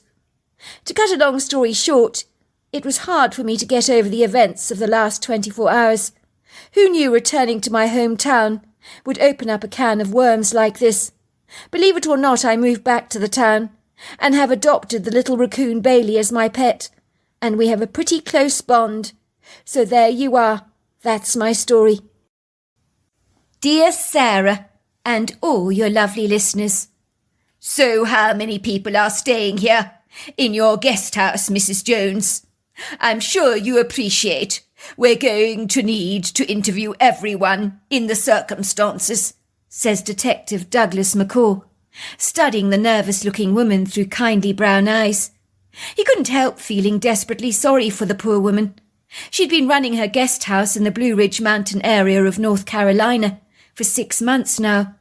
She'd moved here all the way from Santa Barbara to start up a new life for herself, and then this had to happen, which could easily tarnish the reputation of her guest house, as mud tends to stick, and the ruthlessly unappeasable and avenging words from social media platforms can travel faster than the wind, and would do little to promote Mrs. Jones's guest house. Either way, the disquieted woman's young business was not going to get away from the situation completely unscathed, even if it only resulted in a few punishing bruises along the way. He watches the slender woman curiously, who looks to be in her early 40s, and is in very good nick for her age. She's straightening up her back, shifting uncomfortably in the upholstered chair, where she's sitting opposite him, studying him with her worried brown eyes, looking distinctly ill at ease, as she plays with her deceased husband's wedding ring, which she wears on a chain around her neck. This mollifying action seems to soothe away her fretful nerves. "Look, Detective McCaw, I would rather you called me Laura. No one calls me by my surname. I hate it when they do that. It's so impersonal. It's so formal. Is it really necessary to interview everyone at my guest house in the circumstances? I really don't want to draw any attention to this. I mean, I've been running this guest house now for 6 months. It's my only means of making an income. You do appreciate this could be very upsetting for my business, and also for my guests. They've come to stay at my guest house to get away from it all, to get some fresh air, some good exercise, and some home cooking, and to relax. I provide them with 3 square meals a day, and they can do what they like, go hiking, horse riding, exploring, fishing. You know, that kind of stuff. I don't want to be responsible for ruining their holiday, nor do I want them to feel that they're under a cloud of suspicion. They came here for a holiday, for goodness sake, and now they're becoming suspects in a murder investigation, because one of my guests happened to take an infelicious, fortuitous tumble down the stairs. Do you realise how ridiculous that sounds, Detective? Besides, it's not fair. I personally don't believe that any of my guests are even remotely capable of harming a fly, let alone killing someone intentionally. The idea is sheer lunacy. I'm sorry, but it is. Mrs. Jones. Oh, I'm very sorry. Correction. Laura. I don't know if you comprehend the full gravity of this precarious situation we find ourselves in here. Someone could potentially have been murdered on your property, in your guest house. Whether you like it or not, every single one of your guests is a plausible suspect and needs to be interviewed. Someone staying on your premises may conceivably have pushed Mrs. Blanche Hoover down the staircase on purpose. One of your guests could be a murderer. Do you understand what I'm saying? Yes, I do, Detective. But I can't help feeling you're clutching at straws and barking up the wrong tree, seeing something sinister that's not really here. I personally believe that Mrs. Blanche Hoover tripped when she took a calamitous fall down the staircase, hitting her head explosively against the floor, inexpediently dying on impact. It's very tragic, Detective. I blame myself for what happened. You see, the floor beneath the staircase is solid marble. It was possibly an accident waiting to happen. I should have the area below the staircase carpeted to avoid it from happening again. But, Detective, I'd like to reiterate, this is exactly what it is, an accident, a very unfortunate one. I am naturally devastated, Detective. I've been lamenting about what happened to poor Blanche. But I don't for a single minute believe it was anything less than an accident. Neither do any of the guests that are staying here. I do appreciate you need to satisfy yourself that this really was an accident. But I don't want you to gratuitously upset my guests or ineptly ruin their holiday in the process. Do you understand where I'm coming from, Detective? You have my word, Laura, that I will do my level best to make your guests as comfortable as I possibly can. Nevertheless, I need to ask them some awkward questions, or otherwise I won't be doing my job correctly. The coroner does not believe Blanche's inauspicious fall down that staircase of yours was an accident, although I will admit she cannot rule that possibility out. She believes, given the peculiar trajectory of the fall, that there's a distinct possibility that Blanche was intentionally pushed. Now, I won't overrule that this could be one of those ill-omened events, and most probably is. As you know, we had the police forensic team here yesterday, making measurements and so forth, and they're in agreement with the coroner's findings. They believe Blanche was possibly pushed down the staircase, instead of just rolling down the stairs. She was hurled over the steps, airborne for a brief moment, and then she came crashing down, dying on impact, when her head regretfully hit the marble floor very hard. Of course, it is plausible that someone came running past her in a dreadful hurry, or your large Irish wolfhound, if you don't mind my saying so, that can be quite rambunctious, bumped into her, knocking her over. I hasten to say, your dog gave me quite the welcome when I came to your front door yesterday. I was licked by that long pink tongue of his, within an inch of my life. I understand he was licking Blanche's face when she was discovered at the bottom of the staircase, so that is also a very likely possibility that cannot be overruled. Many people, I hasten to say, and regretfully too, die being pushed over accidentally, down the stairs by an over-enthusiastic dog. It happens more than I care to think. So next you're going to be interviewing my dog, to see if he's a likely culprit, says Laura, sighing in exasperation. I assure you, Detective, Popsicle did not cause Blanche's untimely death. I know this is very distressing for you, Laura, but I need your help in this regard. I can appreciate why you are upset about this. You are worried about your business's reputation, and understandably so. I know where you're coming from, but we need to find justice for this woman, if she was intentionally pushed down the stairs. We need to find out who would mean to harm her, and why. Who was it who found Blanche dead at the bottom of the staircase? It was Blanche's friend Eleanor, Detective, who found her. She'd gone to the toilet for her ablutions and then was going downstairs to get some milk from the refrigerator. Eleanor was up in bed looking at Netflix. She said she heard a loud crashing sound. She ran downstairs quickly to find her friend at the bottom of the staircase. I jumped out of my skin when I heard those deafening screams. I ran down the stairs to find Blanche lying at the bottom of the staircase on the marble floor, with Eleanor leaning over her, crying out in horror, and Popsicle licking her face. Blanche was motionless. Her eyes were glazed over. There was so much blood all over the floor, everywhere. It looked grotesquely macabre, like a scene from a traffic accident. Too gruesome for words, Detective, with so much gory blood spilling from her head injury. I never knew a person could lose so much blood just from the head. We knew she was dead, but we called 911. The EMTs arrived on the scene almost immediately. They affirmed what we already knew, but they were adamant it was an accident. The EMTs said they'd seen nasty falls like this from staircases, and that they were more common than you could imagine. Now, what time was this? Can you remember? Well, it was about 8:30 in the morning, I think. Now, I want you to think very, very carefully, Laura. Did you see anybody else up and about at this time? Any kind of suspicious behaviour that grabbed your attention? Well, most of the household were up and about already, but they weren't in. My 4 cleaners were cleaning everybody's cars in the carport at the time. No one was around in the house apart from Eleanor, who was up in her bedroom. I was in my bedroom as well, reading a book, and Elvis was sitting on the wraparound porch. He arrived on the scene to see what was going on, but he wouldn't be much help. The man is blinded in one of his eyes from a hunting accident, and his vision in his good eye is greatly impaired. But they do say he will make a recovery in time. I feel very sorry for him. He walks everywhere with a white stick. I think he enjoys coming here to be around people, to enjoy some home cooking and fresh air.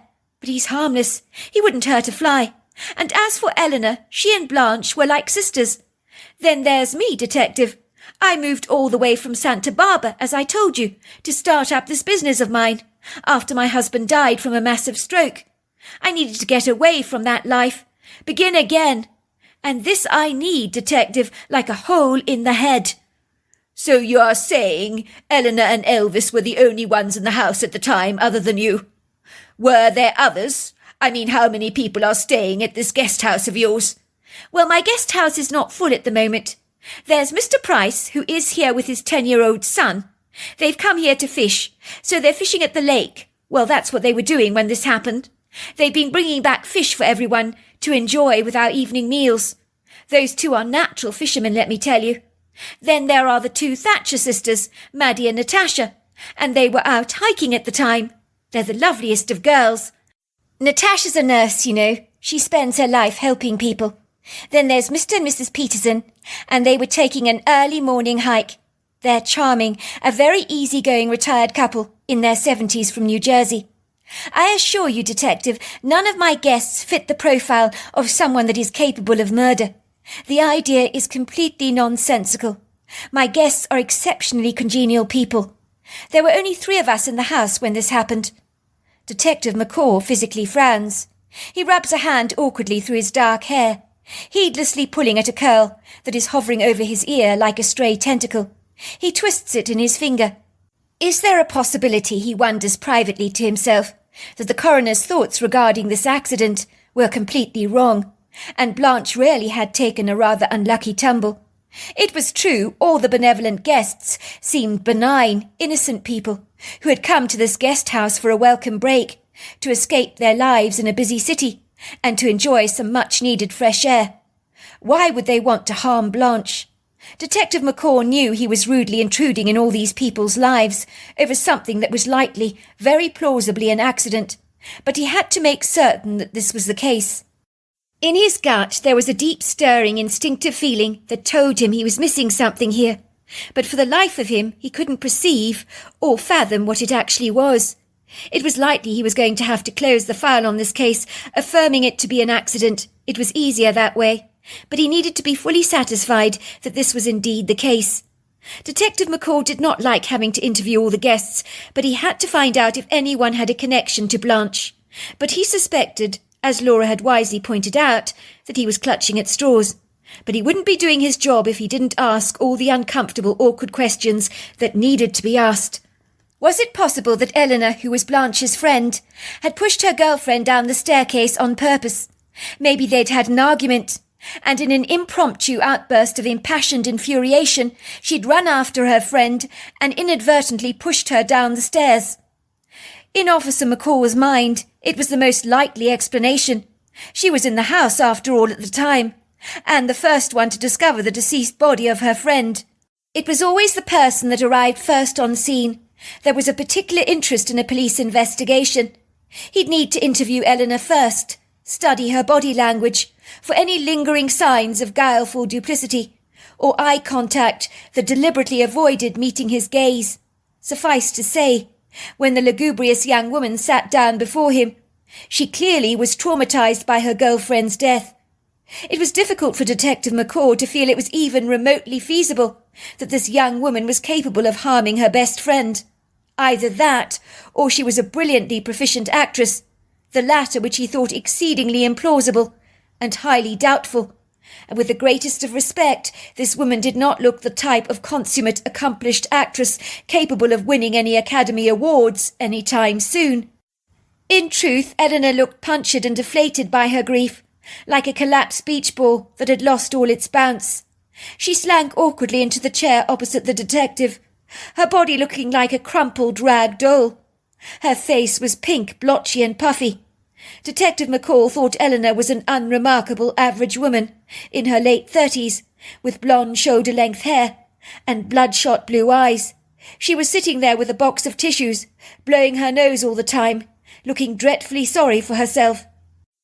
I am very, very sorry for your loss, young lady. It can't have been easy losing your friend this dreadful way. So you were the one that discovered your friend, I understand, at the bottom of the staircase. Am I right? The young woman nodded, wiping away a tear that crawled out of the corner of her eye with a tissue. You were not having a fight or something by any chance with Blanche?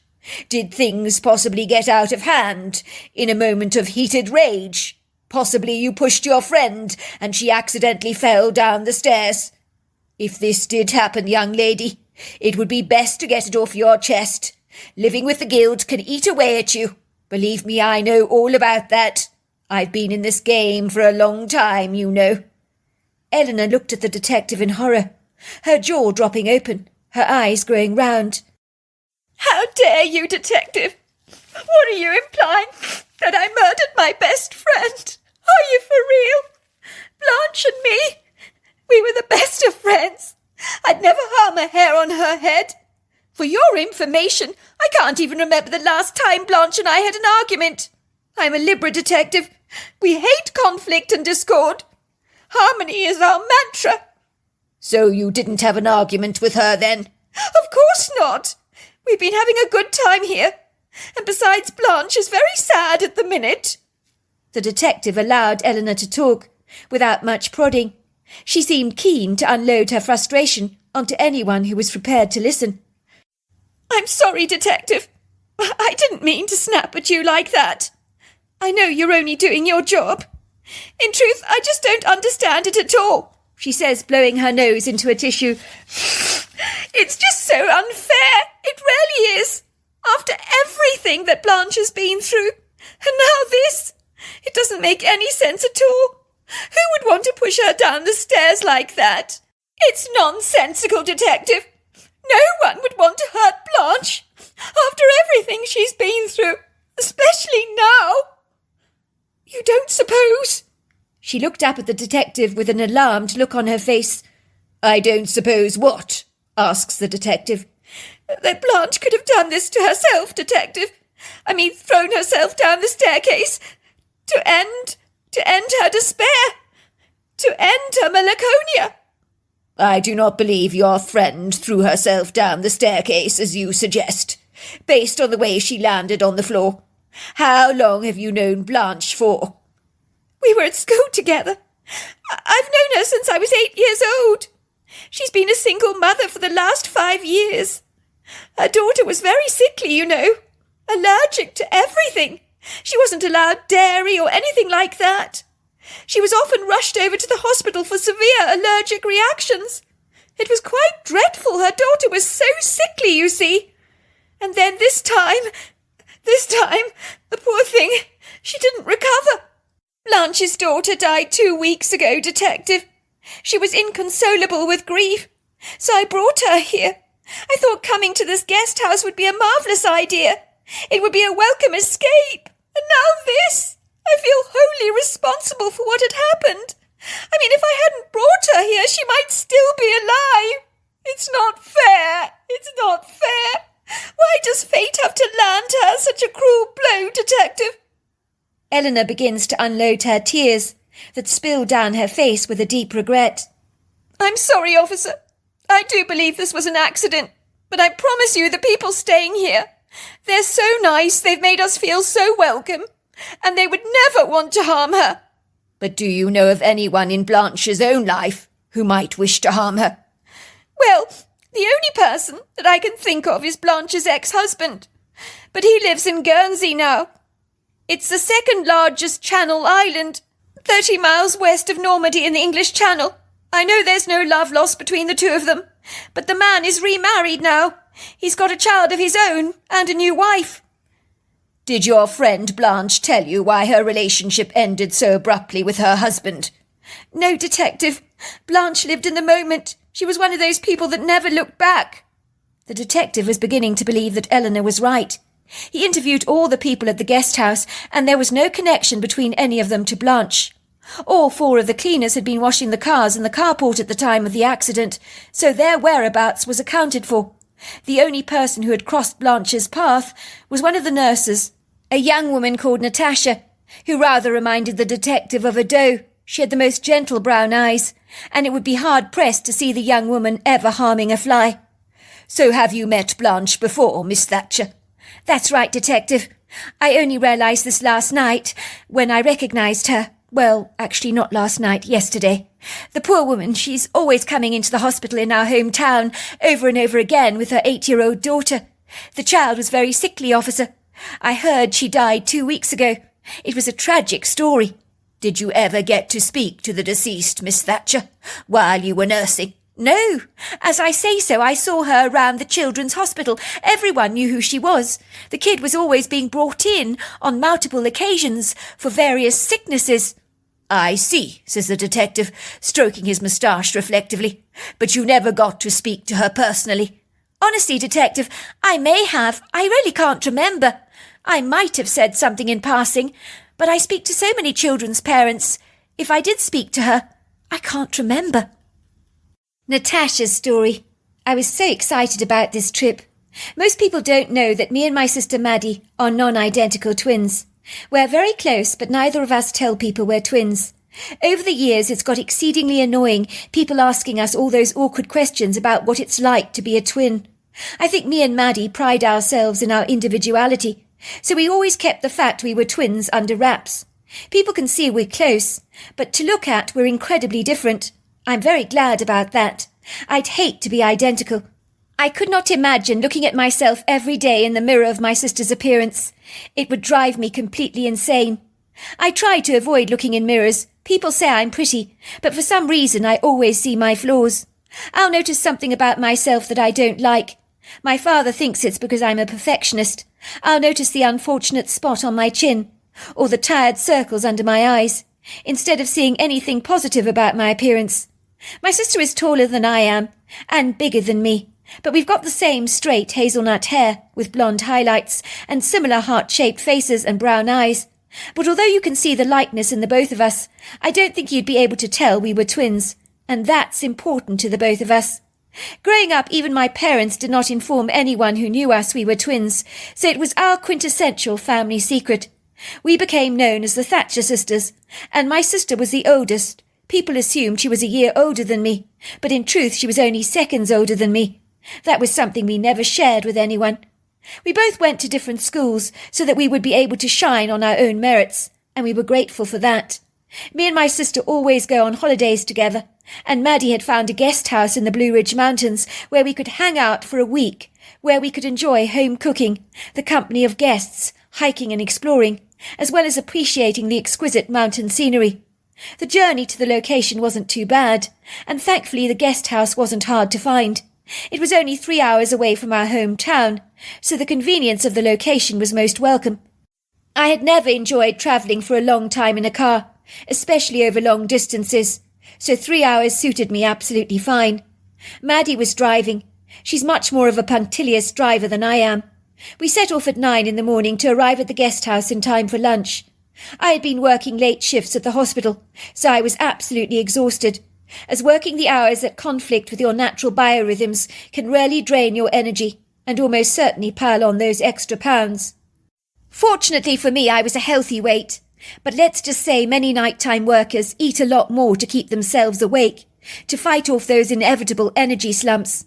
My sister worked for an accounting firm and told me if she ever saw another equation on this week away, she'd quite literally tear her hair out.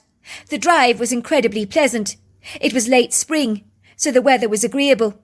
Indeed, I believe spring is the best time of the year. The weather may be a bit fresh, but the sunshine is perfect, and the countryside so lavishly laced with the abundance of new life. Trees sprouting new foliage, some covered in a plethora of confetti blossom. Of course, when we arrived at the guest house and observed the transfixing views of the countryside, we both gave each other a high five. We knew coming here had almost certainly been the right decision. I am always drawn towards mountain landscapes, and so is my sister. We share this in common. There is something so blissfully idyllic, so elevating about mountain views that arrests my attention, makes me feel so vibrantly alive, so energetically inspired. It also makes me so profoundly aware of how small I am in the grand scheme of things, and that puts all my worries into perspective. I'm in my early 20s, but sometimes I feel I've been around for a very long time. Hanging around a hospital can do that to you. I've been working in the hospital for years.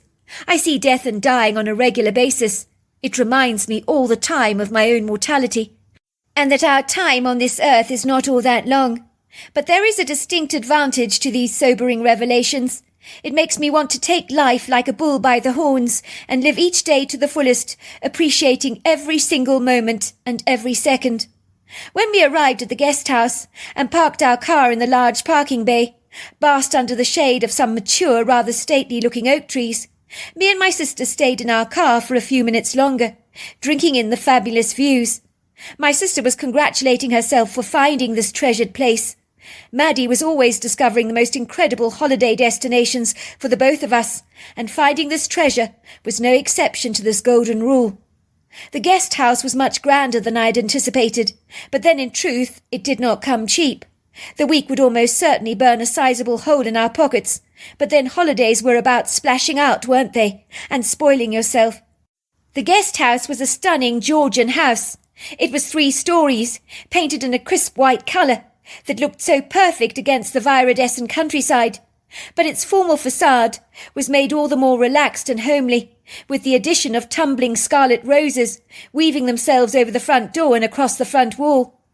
There were 3 attic windows that peered at us cheekily through the grey slate roof, and the smiling reflections from the large windows seemed to wink at us in the congenial light of the late morning. Moments later we saw the shadowy silhouette of a woman running out of the house towards us. When she got closer, we could see she had a warm, friendly smile that dappled her face, and she had a likeable benevolence about her. She was slender, wearing faded blue jeans and a pale green sweatshirt, and her brown shoulder-length hair was pinned away from her face in a small ponytail. She looked extremely polished, even though she wasn't wearing a stitch of makeup. Her skin was fair. Her brown eyes danced with a lively ebullience. It would seem that a rather uncoordinated Irish greyhound was jubilantly bounding by her side. His large, ungainly body was clumsily thumping into everything. He immediately jumped all over us, and his long pink tongue began to lick us like popsicles. The woman flushed with embarrassment, telling the dog, who was standing up on his hind legs with his paws pressing up against my shoulders, while his tongue began to wash my face, to please get down. To be fair, the obedient dog did as he was told, faithfully trotting to her side, and sat down next to her. I got the feeling that if he could have licked my face for as long as he wanted to, he would have most certainly done just that. I could not help myself from giggling. I'd never received such a rapturous, sloppy welcome from a strange dog before. I do apologise for my dog's ebullient behaviour, says the woman, smiling at us warmly and reaching out to shake our hands. Welcome to Blue Ridge Hollow. My name is Laura Jones. I'll be your host for the next few days, and I hope you're thoroughly going to enjoy yourself here. I'll do everything in my power to ensure you have a good time. Oh, by the way, my dog's name is Popsicle, and I'm sure you know why, she says, laughing. Nothing escapes that tongue of his. My dog licks everything. I'm afraid he does get his tongue into some unmentionables that I won't discuss right now with you. No need to apologise for your dog. He's quite the charmer, I say. I don't think me or my sister have ever received such a rapturous welcome before, and to arrive here with a washed face is almost certainly an added bonus, I tease. I must admit this house of yours is so dreamy. I never imagined it would be like this. It's utterly charming. I think so too, says Laura, sighing happily. I've been running this lodge for 6 months now. So far, so good, keeping the fingers crossed, of course. I needed an adventure, you see, after my life in Santa Barbara. I thought this would be a fresh start for me. I've always wanted to live in the Blue Ridge Mountains in North Carolina. That's why I chose to come out here. I was working a 9-to-5 job at the time. I had enough of that kind of lifestyle. I wanted something so much better for myself. So I went on a cookery course, and then I came out here and started up my own little guest house. The rest is history, of course. Initially I started advertising, but I'm booked up until next year, as people have been hearing about my place. So everyone who visits is usually a referral now, that they've received from a friend. Now let me help you with all your suitcases, and I'll show you up to your rooms. I hope you don't mind me being so presumptuous, but is this house an original? I ask. Oh, absolutely. There's nothing modern about this place, apart from the facelifts it's needed when I first bought it. The trouble with old houses is there are inevitably things that need to be fixed and repaired. The maintenance is ongoing. In my humble opinion, it's a small price to pay, to be able to live in a place checkered with such character and heritage that of course only comes with age. It's not haunted, then? I ask curiously. The woman pauses for a moment. Do you know, I've never thought about that before. I suppose it's possible, but I've been living in this house for 6 months now, and I've not had any outer-worldly experiences. Then it's official, I say. It's not haunted. I work in a hospital, you see. There's one hospital ward that is supposed to be haunted by an old lady. I work there during the night shift. The place creeps me out. I swear the temperature in that room just drops. Many of the children ask me who the old lady is who stands over their beds. They all describe the exact same woman, but there is no one working in the hospital that fits her description. I often feel when I'm in that ward that I'm being watched. It's so freaky. So no, this place can't be haunted. Believe me, you would know. Good, I'm glad to hear that, says our host. One less thing for me to worry about. How many guests can you have at one time? I ask. Excluding myself, 15. I have 15 bedrooms here, 9 with ensuite bathrooms. Wow, that's amazing. This place is so huge. The woman turns to look at us, giving us both such a warm smile. I want you to treat this house exactly like your own home. That's the idea of this place. So if you're hungry at any time, and it's not a traditional meal time, you can always help yourself to anything out of the refrigerator. Drinks, food, make yourself coffee or tea. I want people to feel like we're one big happy family here. We don't stand on ceremony. Over there's a television room. That's to the left. And a porch is at the back. It's kitted out with comfortable chairs. It overlooks a magnificent pond. It's an ideal spot for bird watching, so I've got a bird book on the table and some binoculars at hand if you need them. Sometimes at night we can see indigenous animals coming up to the pond to drink. It's a great place to watch the sun set while drinking a sundowner. Now come with me, I'll show you to your room. Me and Maddie eagerly followed Mrs. Jones, who insisted we called her Laura, up the ornate sweeping staircase, with the dog following dutifully behind.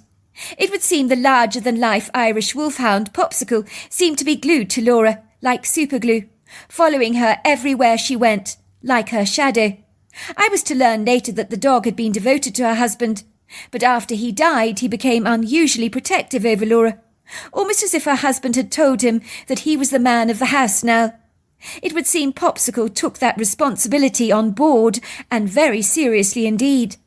The well-appointed house was luxurious, with opulent elaborate chandeliers, high ceilings, ornate mirrors, luxurious swish curtains made from expensive fabrics, and exquisite-looking furnishings that looked befitting for a Babylonian king's palace.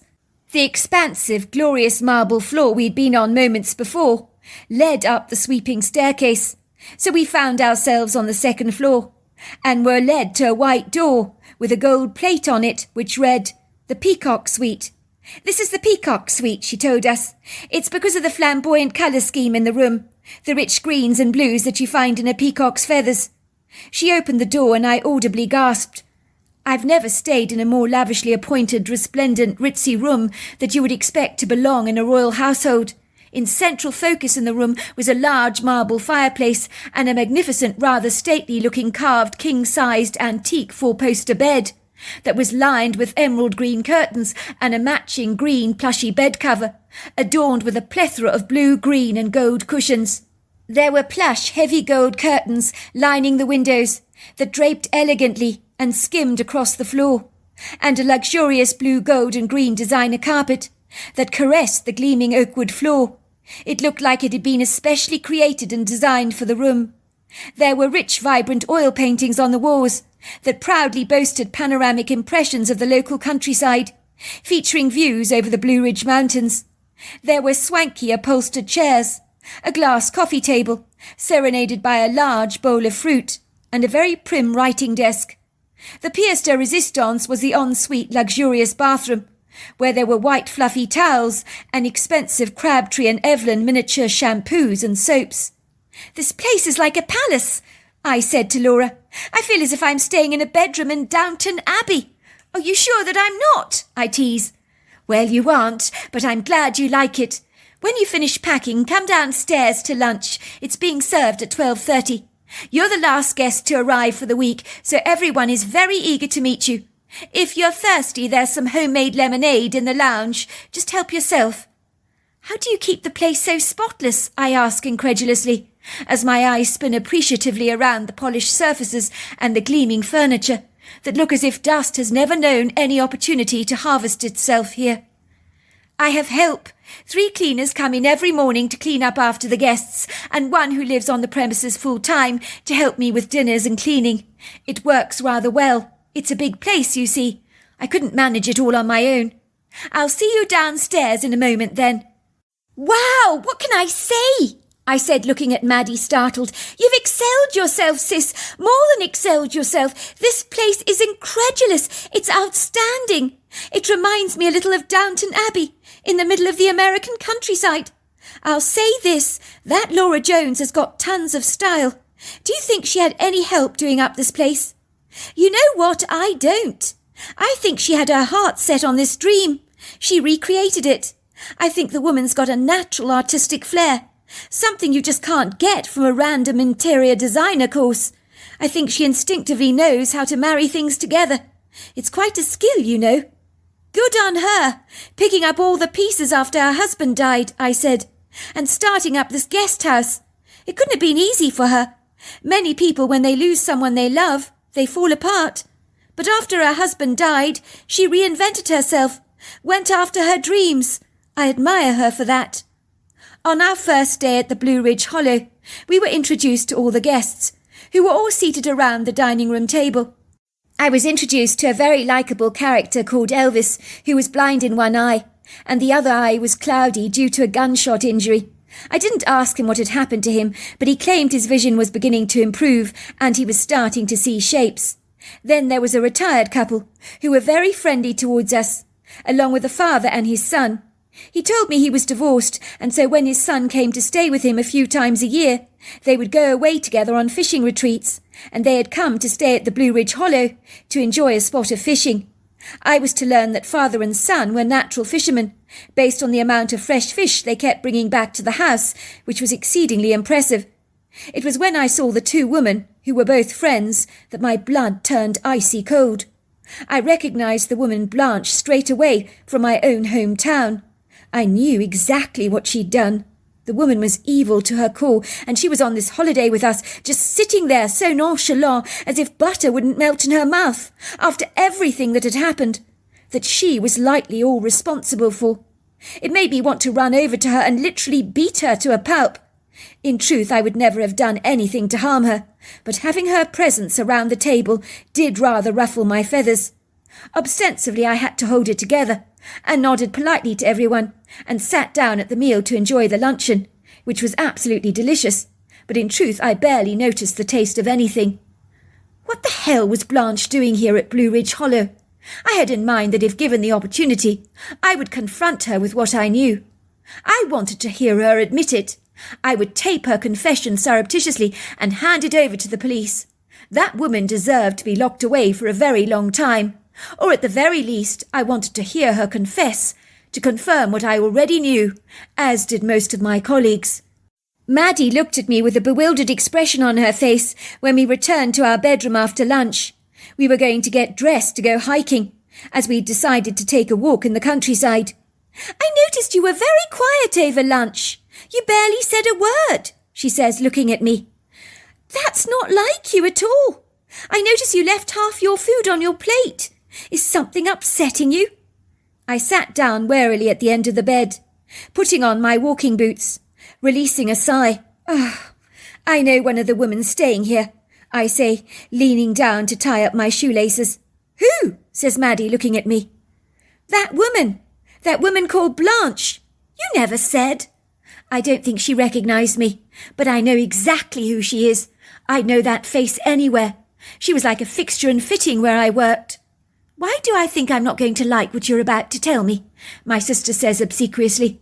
"Go on, spill. We don't keep secrets from each other. Remember, that's the rules of being twins." "Well, ever since her child was born, that woman has been coming in and out of our hospital with her daughter. That little kid came close to death hundreds of times, and I'm not exaggerating about that either. The doctors could never fathom as to why. She claimed her daughter had allergies, but all the allergy tests came back negative. It wasn't long when we all suspected that she suffered from Munchausen by proxy." "What's that?" asked my sister. "It's a condition where you deliberately hurt your child in order to get the maximum amount of attention.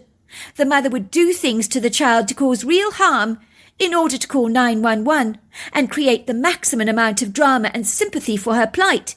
It's like they thrive on all the attention they receive, and they don't really care if it comes at the expense of their own child's health and even the cost of their life." "But why didn't you tell the police about this?" "We couldn't do anything about it because we had no proof. That is the problem. Do you know how serious it is to falsely accuse someone for something you believe they have done when you've got no evidence? The hospital could be sued for millions. There could be all kinds of problems and complications. But all of us, we suspected that Blanche suffered from the condition. So we never left her alone with that child. And surprise, surprise, the child would return home with a clean bill of health, nothing wrong with her whatsoever. I promise you, everybody hated Blanche. They knew what she was capable of doing. But without any evidence, our hands were tied. We felt so helpless. One of the male nurses said he would personally like to wring her neck, and in truth we all felt exactly the same way. We could see Blanche was thoroughly enjoying extracting the maximum amount of sympathy from all the doctors. She seemed to enjoy the drama of her daughter being rushed into hospital. Imagine that. I paused for a moment to draw in some more breath. 2 weeks ago, things went way too far. Her daughter died, but her death was deemed as natural causes. Of course, we couldn't prove that Blanche was accountable for the kid's death, but I think we all believe she was. She was a cunning, foxy woman. She knew exactly what she was doing, one step ahead of us all the time. All I can say is thank God she hasn't got any significant other. Women like her should never have children. Oh dear, I'm so sorry, Natasha. I don't know what to say. Do you want to leave this place then? Go somewhere else? I'm sure Miss Jones would give us a refund. She's a very likeable woman. Are you kidding? Look at this place. It's a palace. Look at those sensational views out there. I need to get my head around this. I will just pretend the woman is not there, I said. But I knew it would be easier said than done. Seeing Blanche around was like having a boa constrictor crawling around my neck. The day of the accident. It was a magnificently beautiful morning, and even though it was early, a glimmer of sunlight flickered through the curtains. I climbed out of bed, feeling in very good form. For a moment I forgot about Blanche. I stretched my arms up in the air and eagerly moved over towards the window.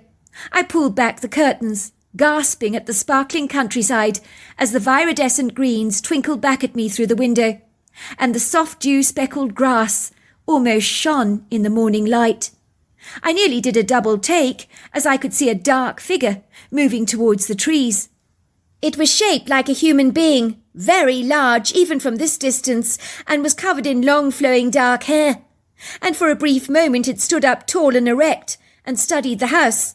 It must have been standing about 50 feet away from the bedroom.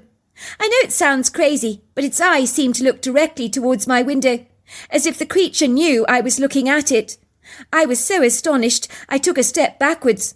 Not only had I just witnessed a Bigfoot, but the creature had known I was looking at him.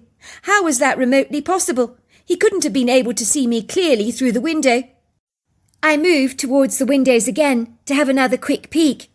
The creature's eyes remained fixed on my window, but surely he can't see me. It then nods its head, as if it's nodding at me, and glides very gracefully into the woods. I notice as it moves it swings its arms backwards and forwards and advances with such a seamless grace that it almost floats over the meadow. Then it disappears into the tall congregation of statuesque trees. My heart gallops with excitement as I rush over to Maddie, who is fast asleep. But I don't care. I begin to shake her enthusiastically, with even more vigorous enthusiasm than Popsicle the Irish wolfhound. My sister is not remotely amused. She sits up awkwardly, her eyes blurry, whipping the sleep away from her face with the back of her sleeves. She looks at me with a befuddled, confounded expression on her face. "You freaked me out, Natasha! Why did you wake me up like that? You gave me the fright of my life! Have you ever actually heard or thought of just tapping someone gently to wake them up? Or is that beyond your ken? Why are you so hyped up?"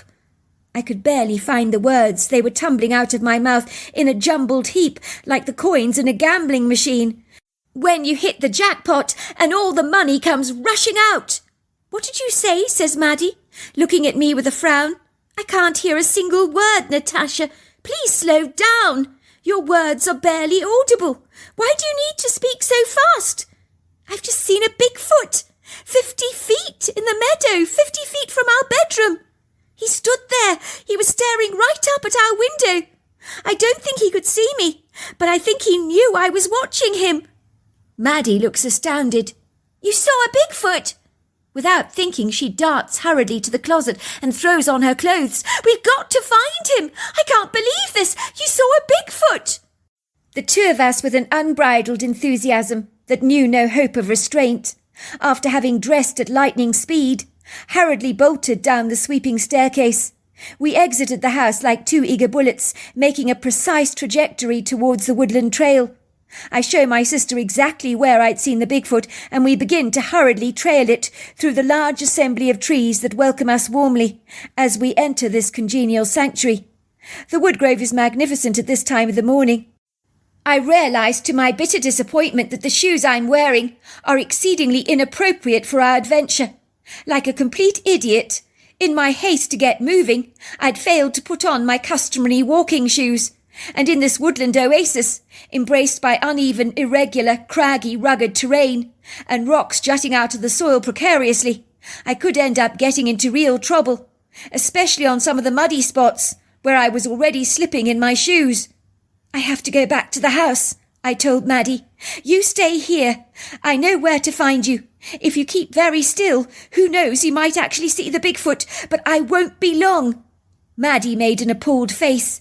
"Do you really have to change your shoes? Can't you stay in those?" "I'm afraid so, Maddie. I don't want to have an accident. Do you know how many people end up in the ER because they were wearing the wrong shoes?" "All right, go, but for goodness sake, be quick about it. Don't be long. Don't keep me waiting." I hurriedly dashed back to the house. I could hear the cleaners washing down the guests' cars, but none of them saw me or heard me as I made my approach. For some peculiar reason, I didn't want to be seen. When I entered the house, everything was remarkably quiet, although I did hear mumbling voices coming from Blanche's bedroom suite. She was obviously talking to her friend. It made my skin crawl to hear her whining voice. I hurried to my bedroom and quickly pulled on my walking shoes, making double sure to tie them with a special knot. I was one of those unfortunate people that would walk around with my laces always becoming loose, which would heartily annoy me. So one day I ironed out my problem altogether by searching online about how to tie my shoelaces up properly. I've never had a problem with laces ever since. As I was leaving my bedroom, on the landing I happened to pass the spare bathroom in the passage. I could see Blanche was washing her hands after a trip to the toilet. I imagine the two women had not paid the extra to enjoy the benefits of a bathroom en suite. This was my quintessential opportunity to get the woman alone, so I welcomed it. "I know what you did," I say to her as she stands there drying her hands. Blanche frowns. She's looking up at me, her eyebrows furrowing. "Sorry," she says, shrugging her shoulders. "I know what you did," I repeated. "Sorry, who are you? Who are you?" "I'm one of the nurses at the hospital, where you'd bring your poor little daughter over and over again, claiming she was sick." "What are you talking about? My little girl was very sick. Only because you made her sick," I say, moving into the bathroom, confronting the woman so she can't walk past me, as I rudely obstruct her path. "How dare you? Who do you think you are? What do you think you're doing, accusing me like this of something I never ever did?" "Do you know, Blanche, you were clever. I'll give you that. Very clever. You gave us pause to doubt ourselves because we couldn't prove a thing. But we knew you were deliberately harming your little girl to get the maximum amount of attention from us. And your daughter died 2 weeks ago because of you, because of what you did, just for attention. People like you disgust me." The look on Blanche's face was so translucent. The type of look any police officer is begging to get from a suspect because it tells you unequivocally that you've hit the bullseye. The woman begins to tremble. She wipes a tear away from her eye. "I'm right, aren't I say, realising I've struck a raw nerve. I suddenly remember that it's a dreadful pity that I didn't have my cell phone with me to record all this. "I don't know what you're talking about," she says, pushing past me. "Now, if you don't mind, I'm going to the kitchen to get myself a glass of milk. Please, will you leave me alone? If you start making false accusations against me, I'll sue you for defamation of character. See if I don't. You have just accused me of murdering my own daughter. I take great offence to that. I've come on this holiday to grieve my daughter's death, and I don't take kindly to your wicked insinuations." Blanche pushes abruptly right past me, and I hurry after her. She's standing at the top of the stairs. I run towards her, reaching out to tap her on the back. "I need you to admit this to me. Please let us talk about this." "Leave me alone," she growls. "Please, I say, let's talk about this." I tap her again on the back, but at the precise moment, Popsicle comes thundering into the back of me, tail wagging, legs jumping up onto me, his pink tongue dangling out of his mouth, ready to lick my face. I lose my balance as I'm flung forwards, pushing into Blanche's back, harder than I intended, so she went flying down the stairs. For a brief second she was airborne, like someone being flung out of a window violently of their car in an automobile accident. Then Blanche landed at the bottom of the stairs, directly on the unforgiving marble floor, with a mighty thunderous crash. I was so freaked out. I knew she was dead, even before I bolted down the stairs to check up on her. There was blood everywhere. It was pooling out of the back of her head. She looked like a pale mannequin, her body twisted at a rather unreasonable angle, and the full horror of what had happened skyrocketed through me like a bullet to the head. I didn't want to be implicated in her death, so I instinctively beelined it towards the woodgrove, taking care not to be seen by anyone. My heart was hammering violently in my chest. I'm not sure what happened, but the enthusiastic Popsicle had bounded into me, and somehow my hand on Blanche's back had been dragooned forwards, and she had gone flying down the steps, landing on the floor like a limp rag doll, with a mighty crashing wallop. Now I was inadvertently responsible for her demise. Popsicle gallops to the bottom of the staircase, whimpering when he sees Blanche lying there like a lifeless dead fish. He began to clean her face with an urgency. I could feel a sick, bitter taste rising up in the back of my throat. I hadn't wanted any of this to happen. I just wanted Blanche to admit what she'd done to her daughter, but I never expected things to get so out of hand. I needed to get out of here fast before I got falsely implicated in a tragedy which I knew was an accident. I had just touched Blanche on the back to get her attention, and Popsicle had bulldozed into me, so my touch had become like a forceful push. I might not have liked Blanche very much. Indeed, I loathed what I know she had done to her daughter, but I didn't want her dead. But I wanted her to get help for her condition. But now she was beyond help of any kind. I try in vain to look for my sister, as I amble awkwardly through the trees. My legs feel like cement blocks beneath me. My heart was so heavy, it could be effortlessly drowned by the weight of the ponderous guilt that was coursing through my veins. It was a perfectly idyllic morning. The forest was breathtaking at this time of the day, as a delicate gossamer light elegantly trailed through the trees, dappling the underbrush in a glittering sheen.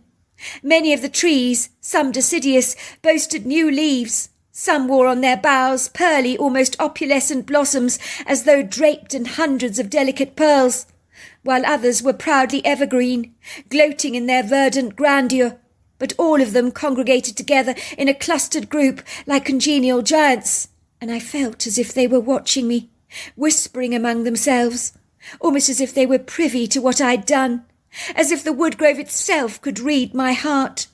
The birds were chirruping in the valley, their sounds so sweet, so mellow, so serene, but it did so little to ease my galloping conscience, as my guilt hung around me like a tasteless piece of cheap costume jewellery that was strangling me, robbing me of all my breath.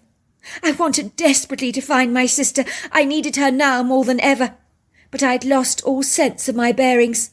I didn't know whereabouts she was waiting for me in the woodgrove, or which path we'd taken, as all my normal thinking was estranged from me. I was beginning to grow panicky. I needed to find her, but in the flustered disorientation of my flapping mind. It was so cluttered, like a hoarder's home. I couldn't see the wood for the trees.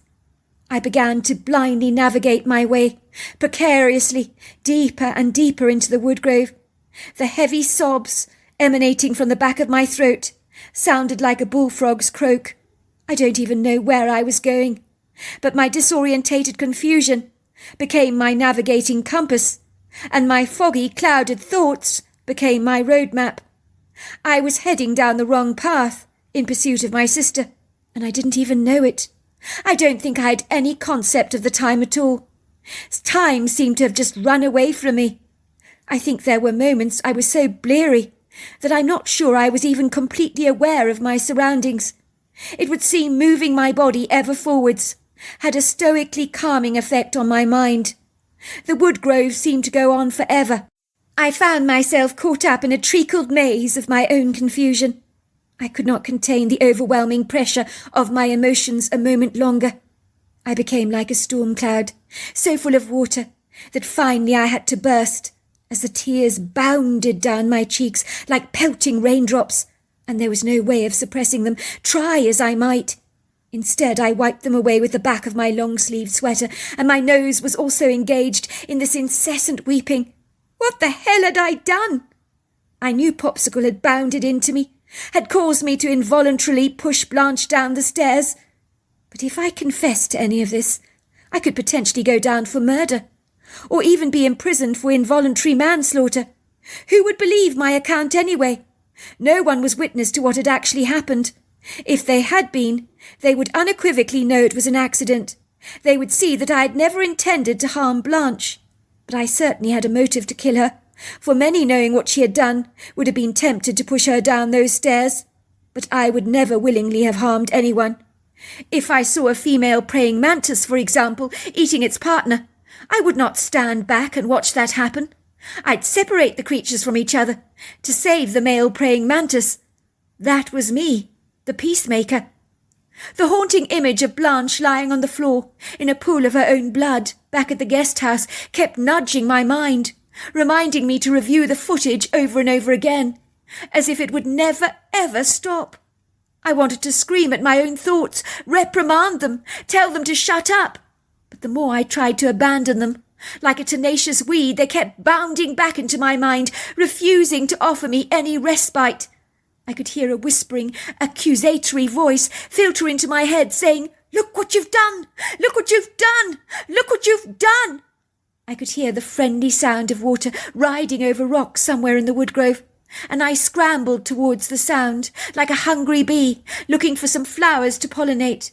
I could smell the sweetness of the water, along with the scent of spring blossoms and moss in the air. Then I found the silvery stream, in the heart of these enchanting woods.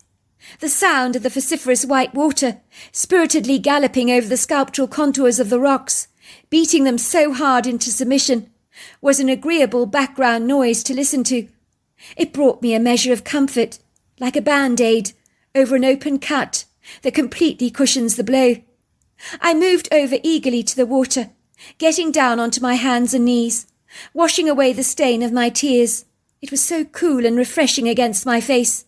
My skin delighted in the relief it invited. I then cupped some of the water into my hands to enjoy a blissfully ice-cold drink, which in turn brought me great refreshment and conquered my insatiable thirst. I wish I had a handkerchief to blow my leaking nose, but I knew I'd have to blow it either on my sleeve, which was a disgusting thought, or into a leaf that I found somewhere. I stood up from my bended position and looked up to feel a ponderous presence standing directly beside me. I turned around, half expecting it to be my sister, but it was not my sister I was staring at. It was a female Bigfoot. Was this the creature I'd seen looking up at my bedroom window earlier on? The creature me and my sister had been so intent on finding. But instead of finding her, she had found me, not the other way round. It was so surreal. She was standing so close to me, wearing an expression on her face of grievous concern, as if she sensed my lugubrious melancholia, and was here for me to offer me comfort. As peculiar as this may sound, her presence, far from causing me great fear or trepidation, brought me the serenity my heart was craving. Everything about this idiosyncratic creature was intimidating, most especially her daunting, imposing size, that would make many a natural man, in full soundness of mind, tremble in his boots and run away from her in terror. Yet despite the fact that she stood tall and proud, like a lofty king among predators, I knew she represented no threat, for an animal in pursuit of your blood does not carry in their eyes an essence of such care as she did. Indeed, a lion that is by no means evil will not devote a notion of compassion on the animal it chooses to slaughter in its powerful jaws, for it cannot afford the luxury of such generous indulgences as it needs to survive, and that is its prime focus, as indeed it is that of every living being on this planet. This female Bigfoot looked at me with an appreciative sympathy, as if she was there to offer me a cup of solace, strength, and hope, and her presence did just that. In a way, a mug of tea charged with a sweet infusion of sugar most certainly never would. I was astonished by the humanness of the Bigfoot. Her face was sculptural, chiselled with high cheekbones and a deeply furrowed forehead. Her nose was flat, her jawline angular. The leathery skin on her face was a grey ashen colour, and her deep-set dark eyes were the colour of golden syrup. What she did next amazed even me, for she spoke to me eloquently in my mind, without harnessing a need to use audible words. But I knew the words she was speaking to me. I could comprehend them. They were unambiguously not my own thoughts. I have lived with my own thoughts for long enough to easily discern the difference. "I saw your energy this morning," she told me, "from the second-floor window of the big white house. I knew we would cross paths today. I knew trouble was following behind you, and it has you in its clutches. Are you all right?" "Did you speak to me?" I say back to her in my mind, sure that I must have lost leave of my senses. But the authoritative, crisp voice speaking in my head had been distinctly female, and it was not my own. "I did speak to you," comes the voice in my head, and the eyes looking at me are affirming her words as she engages my attention. "I'm speaking to you telepathically, as you would not be able to understand my native tongue, for it would be foreign to you. Are you all right?" she asks me again. "I can see your heart is heavily burdened. Are you lost? Can I show you the way out of the woodgrove, for you seem very confused? Thank you. I am lost. I'm looking for my sister, actually. Follow me. I'll show you the way safely out of here. I was so grateful to follow the Bigfoot through the trees. It seemed we were walking for ages, trudging through unfamiliar territory that I did not recognize. I realized without her intervention I would have been hopelessly lost. We stood still for a moment, and the Bigfoot is pointing to my sister, whose back is turned away from us. I cannot believe she is still waiting for me, but my sister is one of the most long-suffering, patient people I know. Thanks, I say to the Bigfoot. I'll be fine now. She looks at me and says, Don't let your heart be troubled, or we'll be well. It's the way of the natural world. It's the divine law of the universe. All is well. But you don't understand, I say to her. I accidentally killed a bad person this morning, someone who harmed her own child, but I didn't mean to hurt her. There are no accidents. If she lost her own life, she brought this on herself, and the karmic throb of the universe extracted its revenge. That's how it works. It was nothing to do with you. It was never your fault. It was meant to happen. She then turned around and glided away and was gone, but her words brought me immeasurable comfort. My sister was standing in the woodgrove, looking so inflamed. She potentially could have been hot enough to start a forest fire, with her sizzling indignation. Where the hell have you been? You've been gone for ages. It couldn't have taken you that long to get your walking shoes, surely. I was about to go back to the house, but I decided to stay put. God knows why. Something dreadful's happened, I told her. What? Says my sister, her face growing white. You're scaring me. What's happened? When I went back to the house to get my walking shoes, I happened to see Blanche in the guest bathroom. She was washing her hands at the bathroom sink. You didn't, gasped my sister. Please tell me you didn't. You confronted her, didn't you? You told her you knew she suffered from Munchausen's by proxy. Oh, my word! You didn't, did you? Well, I didn't specify her condition, but I did tell her I knew what she'd been doing to her daughter, and I suspected she was responsible for her daughter's untimely death. Oh, my God! How did she react? Like the dog who ate your fillet steak, and he knows what he's done. She denied it, of course, but I could see it in her eyes. I could see the guilt. Her eyes confessed what she had done, but she didn't. I wanted her to admit it to me, but she barged right past me, so I ran after her. She was at the top of the staircase. I tapped her on the back, and Popsicle came charging by, thrust me forwards, and I ended up pushing Blanche off the stairs and— What? And what? Asked my sister. I could see by her anxious face that she knew what was coming next, and her ears were not eager to hear the news. But she braced herself as though resigning herself to the inevitable, calamitous revelation.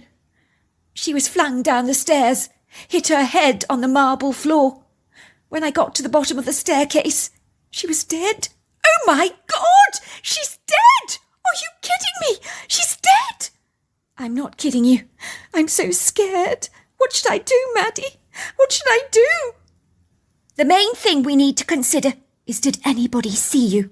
Because you could be a person of great interest if you were hanging around the place when Blanche took her nasty fall.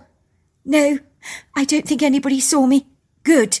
We'll return back to the guest house, looking very nonchalant after our hike. We'll tell everyone we were together the whole time. And when we hear about what happened to Blanche, we'll act completely shocked, as if it's the first time we've heard such terrible news. There was a buzz of frantic activity when we returned to the guest house, as we expected. I could see poor Laura was frantic. She was understandably very concerned what this news could potentially do to her livelihood, as social media platforms can be seriously vindictive. She was upset about Blanche's death, and kept going on and on about how Blanche would not have died if it hadn't been for the marble floor. I should have carpeted that spot, she kept repeating over and over again, like a broken record. Falling down a staircase is very treacherous, you know. When she saw us returning from our hike, she told us the bad news. I'm afraid something dreadful has happened here this morning. You were out on your hike while it occurred. It would seem one of our residents took a nasty tumble down the stairs. It was a nasty accident, A very unfortunate accident, I'm afraid." All the guests looked bemused, as there were forensic experts taking measurements, and then the following day all of us were told we were going to be interviewed, as the detective needed to ask us questions. The coroner believed that Blanche might have been pushed down the stairs. When I heard this, my heart nearly missed a beat. When the detective interviewed me, I hastened to say that I stuck to my story, that I hadn't been around when the calamitous accident had occurred, but I'm not actually sure if he believed me. I'm sure my nervous body language gave the game away, but he seemed to accept my version of events. But the following morning, against my sister's best wishes, I called him over to the house. I knew I couldn't sit on this secret, that it would make me as bad as Blanche, and the guilt would end up eating me alive. I decided I would tell him the truth, even if I ended up paying the ultimate price for what had happened. When the detective arrived at the house, he seemed rather perturbed to have received a phone call from me. I told him I had some information regarding the accidental fall down the staircase. I ended up telling him the entire story. When he heard about Blanche having potentially harmed her own child, his face grew very grim. "I know all about that condition," he told me. "The trouble is, without any evidence, you cannot charge someone until you have absolute proof. I have children myself, and if anyone dared harm them, I'd kill them myself with my own bare hands." I told him what happened with the dog, and with me tapping Blanche on the back. He looked at me and said, "It was as I expected. A dreadful, dreadful accident. Do you know how many dogs push people over the stairs? It's more common than you think." "But, Detective, aren't you going to charge me for involuntary manslaughter or something?" "Absolutely not. I told you it was an accident, and sometimes, young lady, the divine laws of the universe extract their own revenge." I was about to tell him that's exactly what the Bigfoot had told me, but I reminded myself that there are some things best not shared. So there you are. That's my story. Dear Sarah, and all your lovely listeners, my name is Susan, although people often call me Sue for short, and I'm from Seattle, and my Bigfoot encounter happened in 1995, when I was about 28 years old at the time. I grew up with both my parents and my two younger sisters in a 3-storey Tudor-style home with steeply pitched grey gable roofs. On the first floor of our home, the exterior wall is presented in a charming red brick format, but on the next 2 levels the walls are painted white and decorated with dark exposed wooden beams, so typically seen in a quintessential Tudor home. My story begins when I was working as a young journalist for a local paper, as I was so passionate about writing and reporting, and I was enjoying my job so very much, until invariably things began to change for me in the workplace quite dramatically. I was experiencing some tumultuous challenges with my boss, who kept trying to censor my reporting and sometimes completely alter or distort my stories, which would invariably be very disturbing and unsettling for me.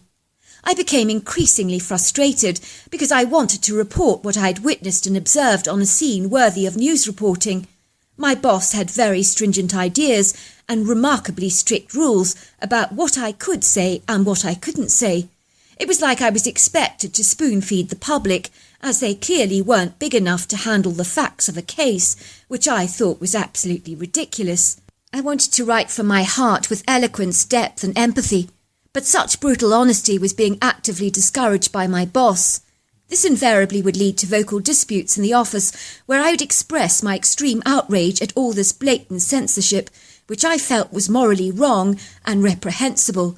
You can't suppress the truth like that or manipulate it to fit an agenda, but clearly my boss could. This slanted, warped perspective of things made no sense to me at all. Was not being a reporter about true factual commentary without bias and unwarranted prejudice, not to mention bigoted concealment? But it would seem I was wrong. I began to feel like a caged bird with my wings clipped, my hands cuffed, and my lips silenced, because I could not be the authentic reporter I aspired to and yearned to become. One day when I was hoping to receive a promotion at work, I was mortified to discover that my boss had surreptitiously given it to the junior girl in the office who was working under me instead. I approached my boss with questions about this bizarre turn of events. I was told that if I'd been more amenable and obliging, without expressing my disdain about the twisted warped way things were done in the office, then I would have indeed been promoted. I was literally told more or less by my boss that it was his way or the highway, if you get my drift. I was absolutely incensed that a few reasonable, fair objections that I had raised about the arbitrary censorship of articles which my boss had imposed on my work had set me back on my career path as a journalist, and I was beginning to realise that this business was indeed very cutthroat, very treacherous and tough, and unless you towed the line and did things strictly according to the book, you'd never ever get promoted. It was clear that I needed a thick skin in this line of work, much like a tough rhino hide, because any hope of being creative or reaching for the stars was most certainly discouraged.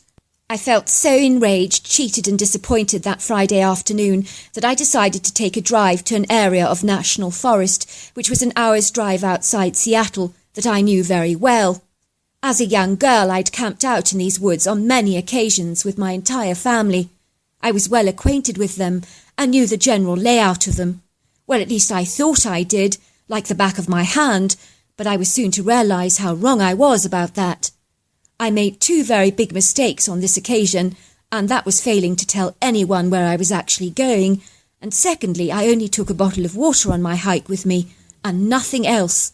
On reflection, that is utter and total madness, but I guess I was feeling a little wobbly and out of sorts after failing to receive the promotion that I'd been hoping for, so I suppose my oversight can be forgiven on this occasion. I decided a long walk to work off my increasing anger, dismay and discouragement was well in order. I was not a violent, aggressive person by any manner of means, but I did have very strong feelings about ethics and fairness that stretched back to my early childhood. My strong code of fairness, integrity and justness was actually birthed when I was a very young girl. You see, we lived next door to an elderly lady called Mrs. Van Swine, who decided to give my sisters and I each a bag of sweets. I recall this story so vividly, as if it was only yesterday, and as an adult you may think it's no big deal, but to a child, as I was then, this was a monumental deal for me, that impacted my life dramatically and empowered me to see right from wrong from a very early age. The sweet, well-meaning old lady had 3 bags of sweets in her hands. The largest was filled with delectable, delicious-looking candies. The medium-sized one was filled with yummy-looking jellies, and the small bag was a tiny bag of peppermints, and I hated peppermints. As kids, she asked the youngest child to choose first, and naturally my sister Candace chose the big bag of sweets, and she tottered off happily to eat them. Then the second eldest was my sister Ella, and she was given the second choice, and she naturally chose the jellies. So I was left with the peppermints, which I threw away instinctively in a dustbin, feeling very aggrieved and hurt by this situation, on principle. I had been made to feel that as the oldest, I had less worth than my younger siblings, because I had been blatantly discriminated against. Why had the old lady, with her faulty good intentions, not wisely divided the sweets out equally between us into 3 separate bags? Why had she been so discriminatory and prejudiced, clearly giving my younger sister preferential treatment? Her seeming act of generosity was seriously flawed and undermined my view of the world. From that point on, I began to believe that the world was not always a fair or agreeable place. I remember telling my mother what had happened, and she was quite disgusted by the old lady's blatant favouritism, but assured me that maybe the old lady had once been the youngest sibling herself and had felt cheated growing up with her older siblings, and always felt that she had a raw deal, receiving her sister's hand-me-downs, which was why she chose to give my younger sister first choice. I thought my mother made a very good point there, and that made some kind of sense to me. But even so, that shameless act of favouritism bothered me all my life. Now, as a journalist, I hated dishonesty of any kind, and it seemed that the profession that I had chosen could be so biased and dishonourable itself, and I was seeing this first-hand. Who knew that writing articles for a local paper could become so complicated and so tarnished? So there I was, driving to the area of national forest frequented by many hikers and campers, but on this occasion there wasn't a solitary soul around, and it was particularly quiet. I parked my car in an open clearing and put on my walking shoes, and armed with a bottle of water, I ventured into the woods. It was a really glorious day, with the sunshine dancing prettily through the canopy above my head, dappling the rich green forest floor in varying shades of light. The tall statuesque trees that towered up into the heavens like masterful green giants were like old friends to me, and I've always loved the solid strength of those trees and how grounded they make me feel. The woods were filled with Douglas firs, spruces, mountain hemlocks, and the occasional oak, and they were terribly enchanting. As I made my way to a large oak tree, I wrapped my arms around the sturdy tree trunk. It really helped me gain a sense of perspective over everything. I always thought people who hugged trees were seriously loopy, but I promise you there is something to it. When I put my arm around the huge trunk, I felt a massive sense of peace envelop me, and I physically became much more relaxed. I knew this tree incredibly well. It had been around when my grandmother was a little girl, and I could still see her name carved in the bark from when she was only 8 years old. I was astonished to think that the marks were still there, given the growth of the tree over the years, and this masterful, imposing tree had stood in this forest for so very long. I ran my hand across the engraving and marvelled that it was still here, even though it was very worn away. I noticed on one of the upper branches of the tree a little squirrel was perched. He was stuffing his gorgeously fat cheeks with the acorn he was nibbling, and he eyed me curiously. "You don't have to concern yourself with a nasty boss, do you?" I asked the squirrel. I laughed as it continued to watch me through its brown, sparkling eyes. I remember thinking to myself how uncomplicated his life was, and that all he needed to do was to concern himself with his next winter stash for his winter hibernation. It was amazing how the natural world has a way of just calming you down and bringing you back to your senses. I realised that in the vast scheme of it all, nothing really mattered. As I continued my hike through the forest, I began to relax significantly, as the exquisite scenery and the beautiful birdsong uplifted me greatly, and I was feeling much more upbeat and positive about the world. After a while I glanced at my watch in amazement, as I realised in my alarm that it was quite late in the afternoon already, but because it was summer it wasn't dark yet, but I knew I should be making tracks back to the car. Where had the time gone to, I wondered? It was as if hours had almost melted into seconds. As I looked around the forest, I suddenly realised I was completely, utterly and hopelessly lost. This had never happened to me before. I knew this wooded area so well, but suddenly the trees, woodland, shrubbery and entire area seemed foreign and unfamiliar to me. The path through the forest ventured to the right and to the left, and I literally had no idea which way to go. I began to feel like a rabbit trapped in a maze.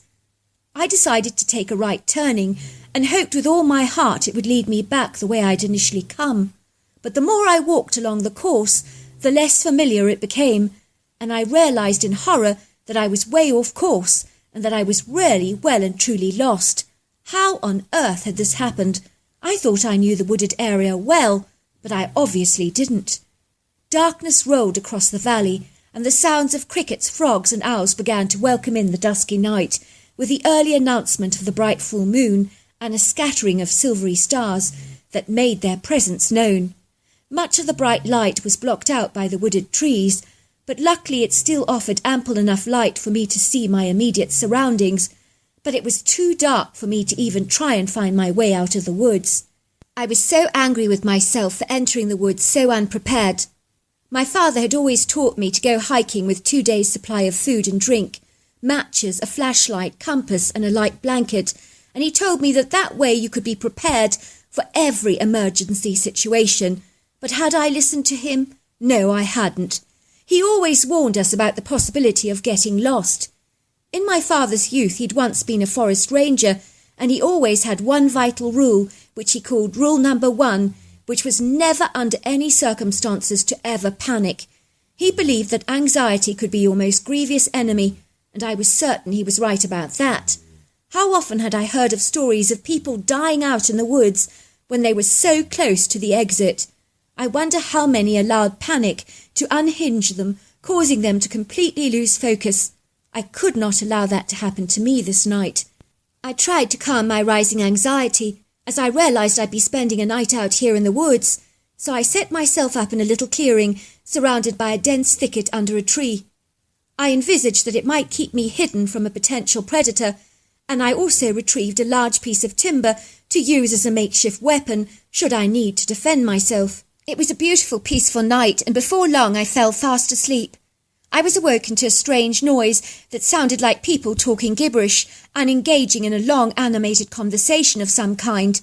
I opened my eyes ever so slightly to see 3 pairs of vertical brown eyes staring down at me from a vast height of about 8 feet off the ground. Whatever it was that was staring at me, they were very tall, and their eyes exuded a somewhat menacing red eyeshine. I felt so tiny and inconspicuous as these huge giants observed me with a very keen, curious interest. Once I finally fully opened my eyes, they saw that I was awake, and they became quite jubilant. I realised that the conversation that they were engaging in was actually all about me. These critters were very strange because there were aspects to their biological makeup that was indeed remarkably human, such as the high level of intelligence and discernment that I could comprehend. Yet there was also physical aspects of these creatures that much resembled the great ape, from the overlong arms to the cone-shaped heads, and of course the very fact that the critters were covered in long flowing hair that seemed rather dark in colour, but human-like in texture. The first thing I observed about these critters was how colossal that they actually were, as all 3 creatures were easily over 8 foot tall, 900 pounds, and about 3 foot wide. I observed that these masterful critters were built for speed, power, strength, and endurance. I could tell this by the intense muscular definition that was seen in their bodies, which would make the most ardent bodybuilder feel intimidated.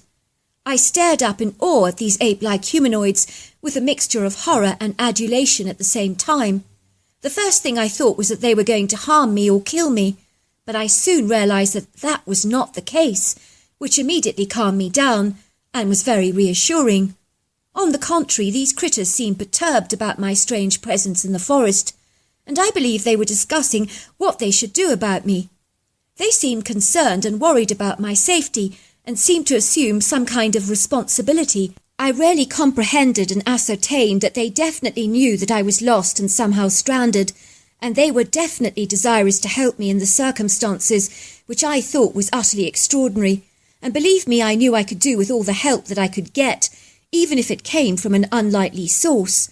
Once again they began talking in gibberish to each other, and I could sense that there was an argument going on between 2 of the hairy critters, as the voices became raised and more high-pitched, as if they couldn't agree on something.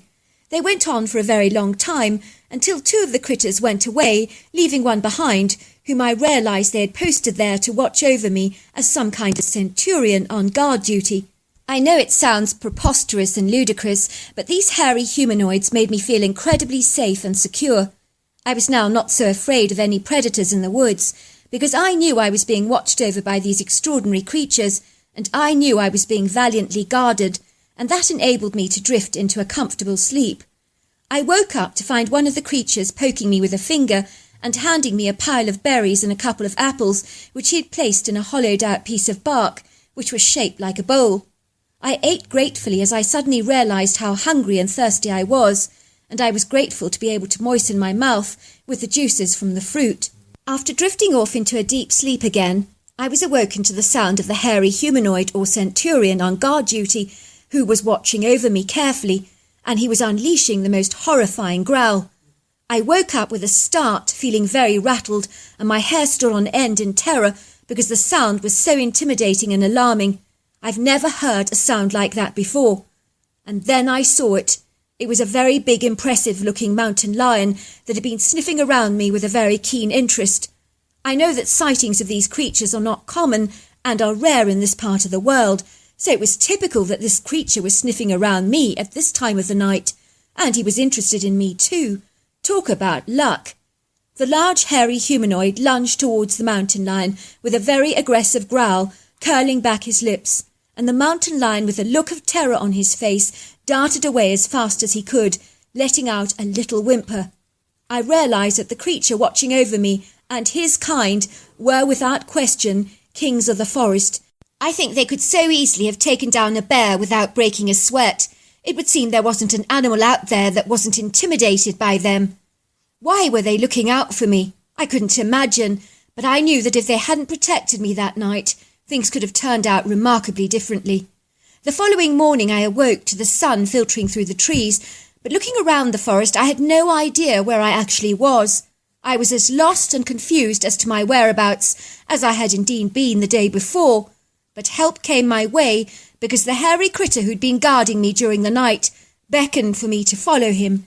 He obviously knew I was lost, and he was trying to help me find my way out of the woods.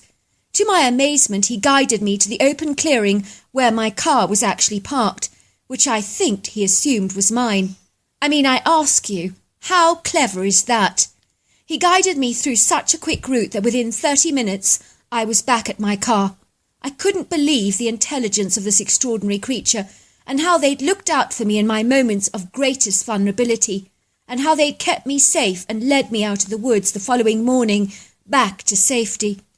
I was amazed by what a gentleman the centurion actually was, because I kid you not, this huge hairy humanoid actually stood there waiting for me to drive off in my car, to satisfy himself that I was indeed going to be fine.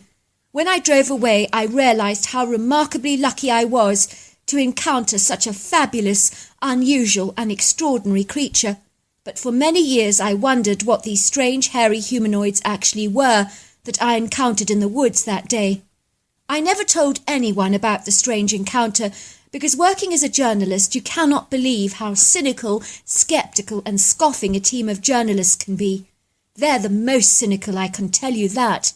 If I'd shared my peculiar story with them, I doubt they would have ever respected me again. About 3 years after my story, someone actually phoned up our newspaper to report an extraordinary encounter with a hairy humanoid in an area of Washington State Forest. I asked my boss if I could do the report and visit the person in question who had experienced this extraordinary encounter. My boss said to me, "What balderdash! I've never heard such complete and utter hogwash in my entire life. As if anyone with half a brain is going to believe such a bizarre story, and such spurious, outlandish claims. What utter nonsense!" "How do you know he's not telling the truth?" I protested. "Why would he make something like this up? What has he got to gain from being humiliated and ridiculed by people like us, especially reporters?" "Because, Susan, some people just want a moment in their lives to be the centre of attention, with their story splashed all over the papers. I'm surprised you haven't figured that out already. It's shameless the lengths people will go to just for a spot of fame." "But, sir, supposing the story is actually true?" "Susan, I would think that a girl like you would be a lot more discerning than this, of course. You do disappoint me. Of course it's not true. Give me a break. A humanoid ape, running around our forests. Oh, I've heard everything now. Next it'll be a Tyrannosaurus was seen dancing in the car park. And then there was a Platysaurus basking himself in the sun on the local beach. Oh, I mean, really, Susan, you do surprise me. You should use your common sense, girl, and get your head straightened out of the clouds."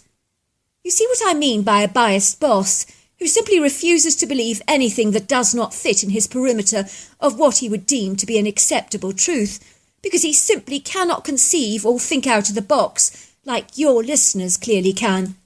I'm glad to tell you that after a few years of working for that miserable old sod, I left him to work for a health magazine instead, and thankfully my work no longer is censored. However, it is somewhat limited to reports on health, which can be sometimes a little monotonous. I was to find out years later that those creatures that I encountered in the woods were Bigfoots, and I feel so privileged and blessed to have had an encounter. So there you are. That's my story. Susan, I just want to thank you so very much for that incredible encounter. It was absolutely fascinating. And I do believe that there are hairy critters out there, such as Bigfoots, that really do take care of people that are in distress. Yes, you do get the ugly ones, you get the hostile ones, you get the aggressive ones that are very dangerous to be around, but you also get the Bigfoots that really care about humanity. And talking about being journalist as you are, I do agree that there is so much censorship going on, so much covering going on, that they don't want us to know this and they don't want us to know that, because they think we're all just unable to cope with the truth, and that's ridiculous. Well, hello there. I hope you enjoyed the Omnibus edition. We've got many more coming our way for you to listen to. Sending you love wherever you are in the world, in North America, Canada, Kenya, wherever you may be. I send you lots and lots of love. Thank you for listening to my Omnibus, and I really do hope you enjoyed it, because that's the whole idea about it, is to give you some interesting stories to listen to. So until next time, goodbye and good night.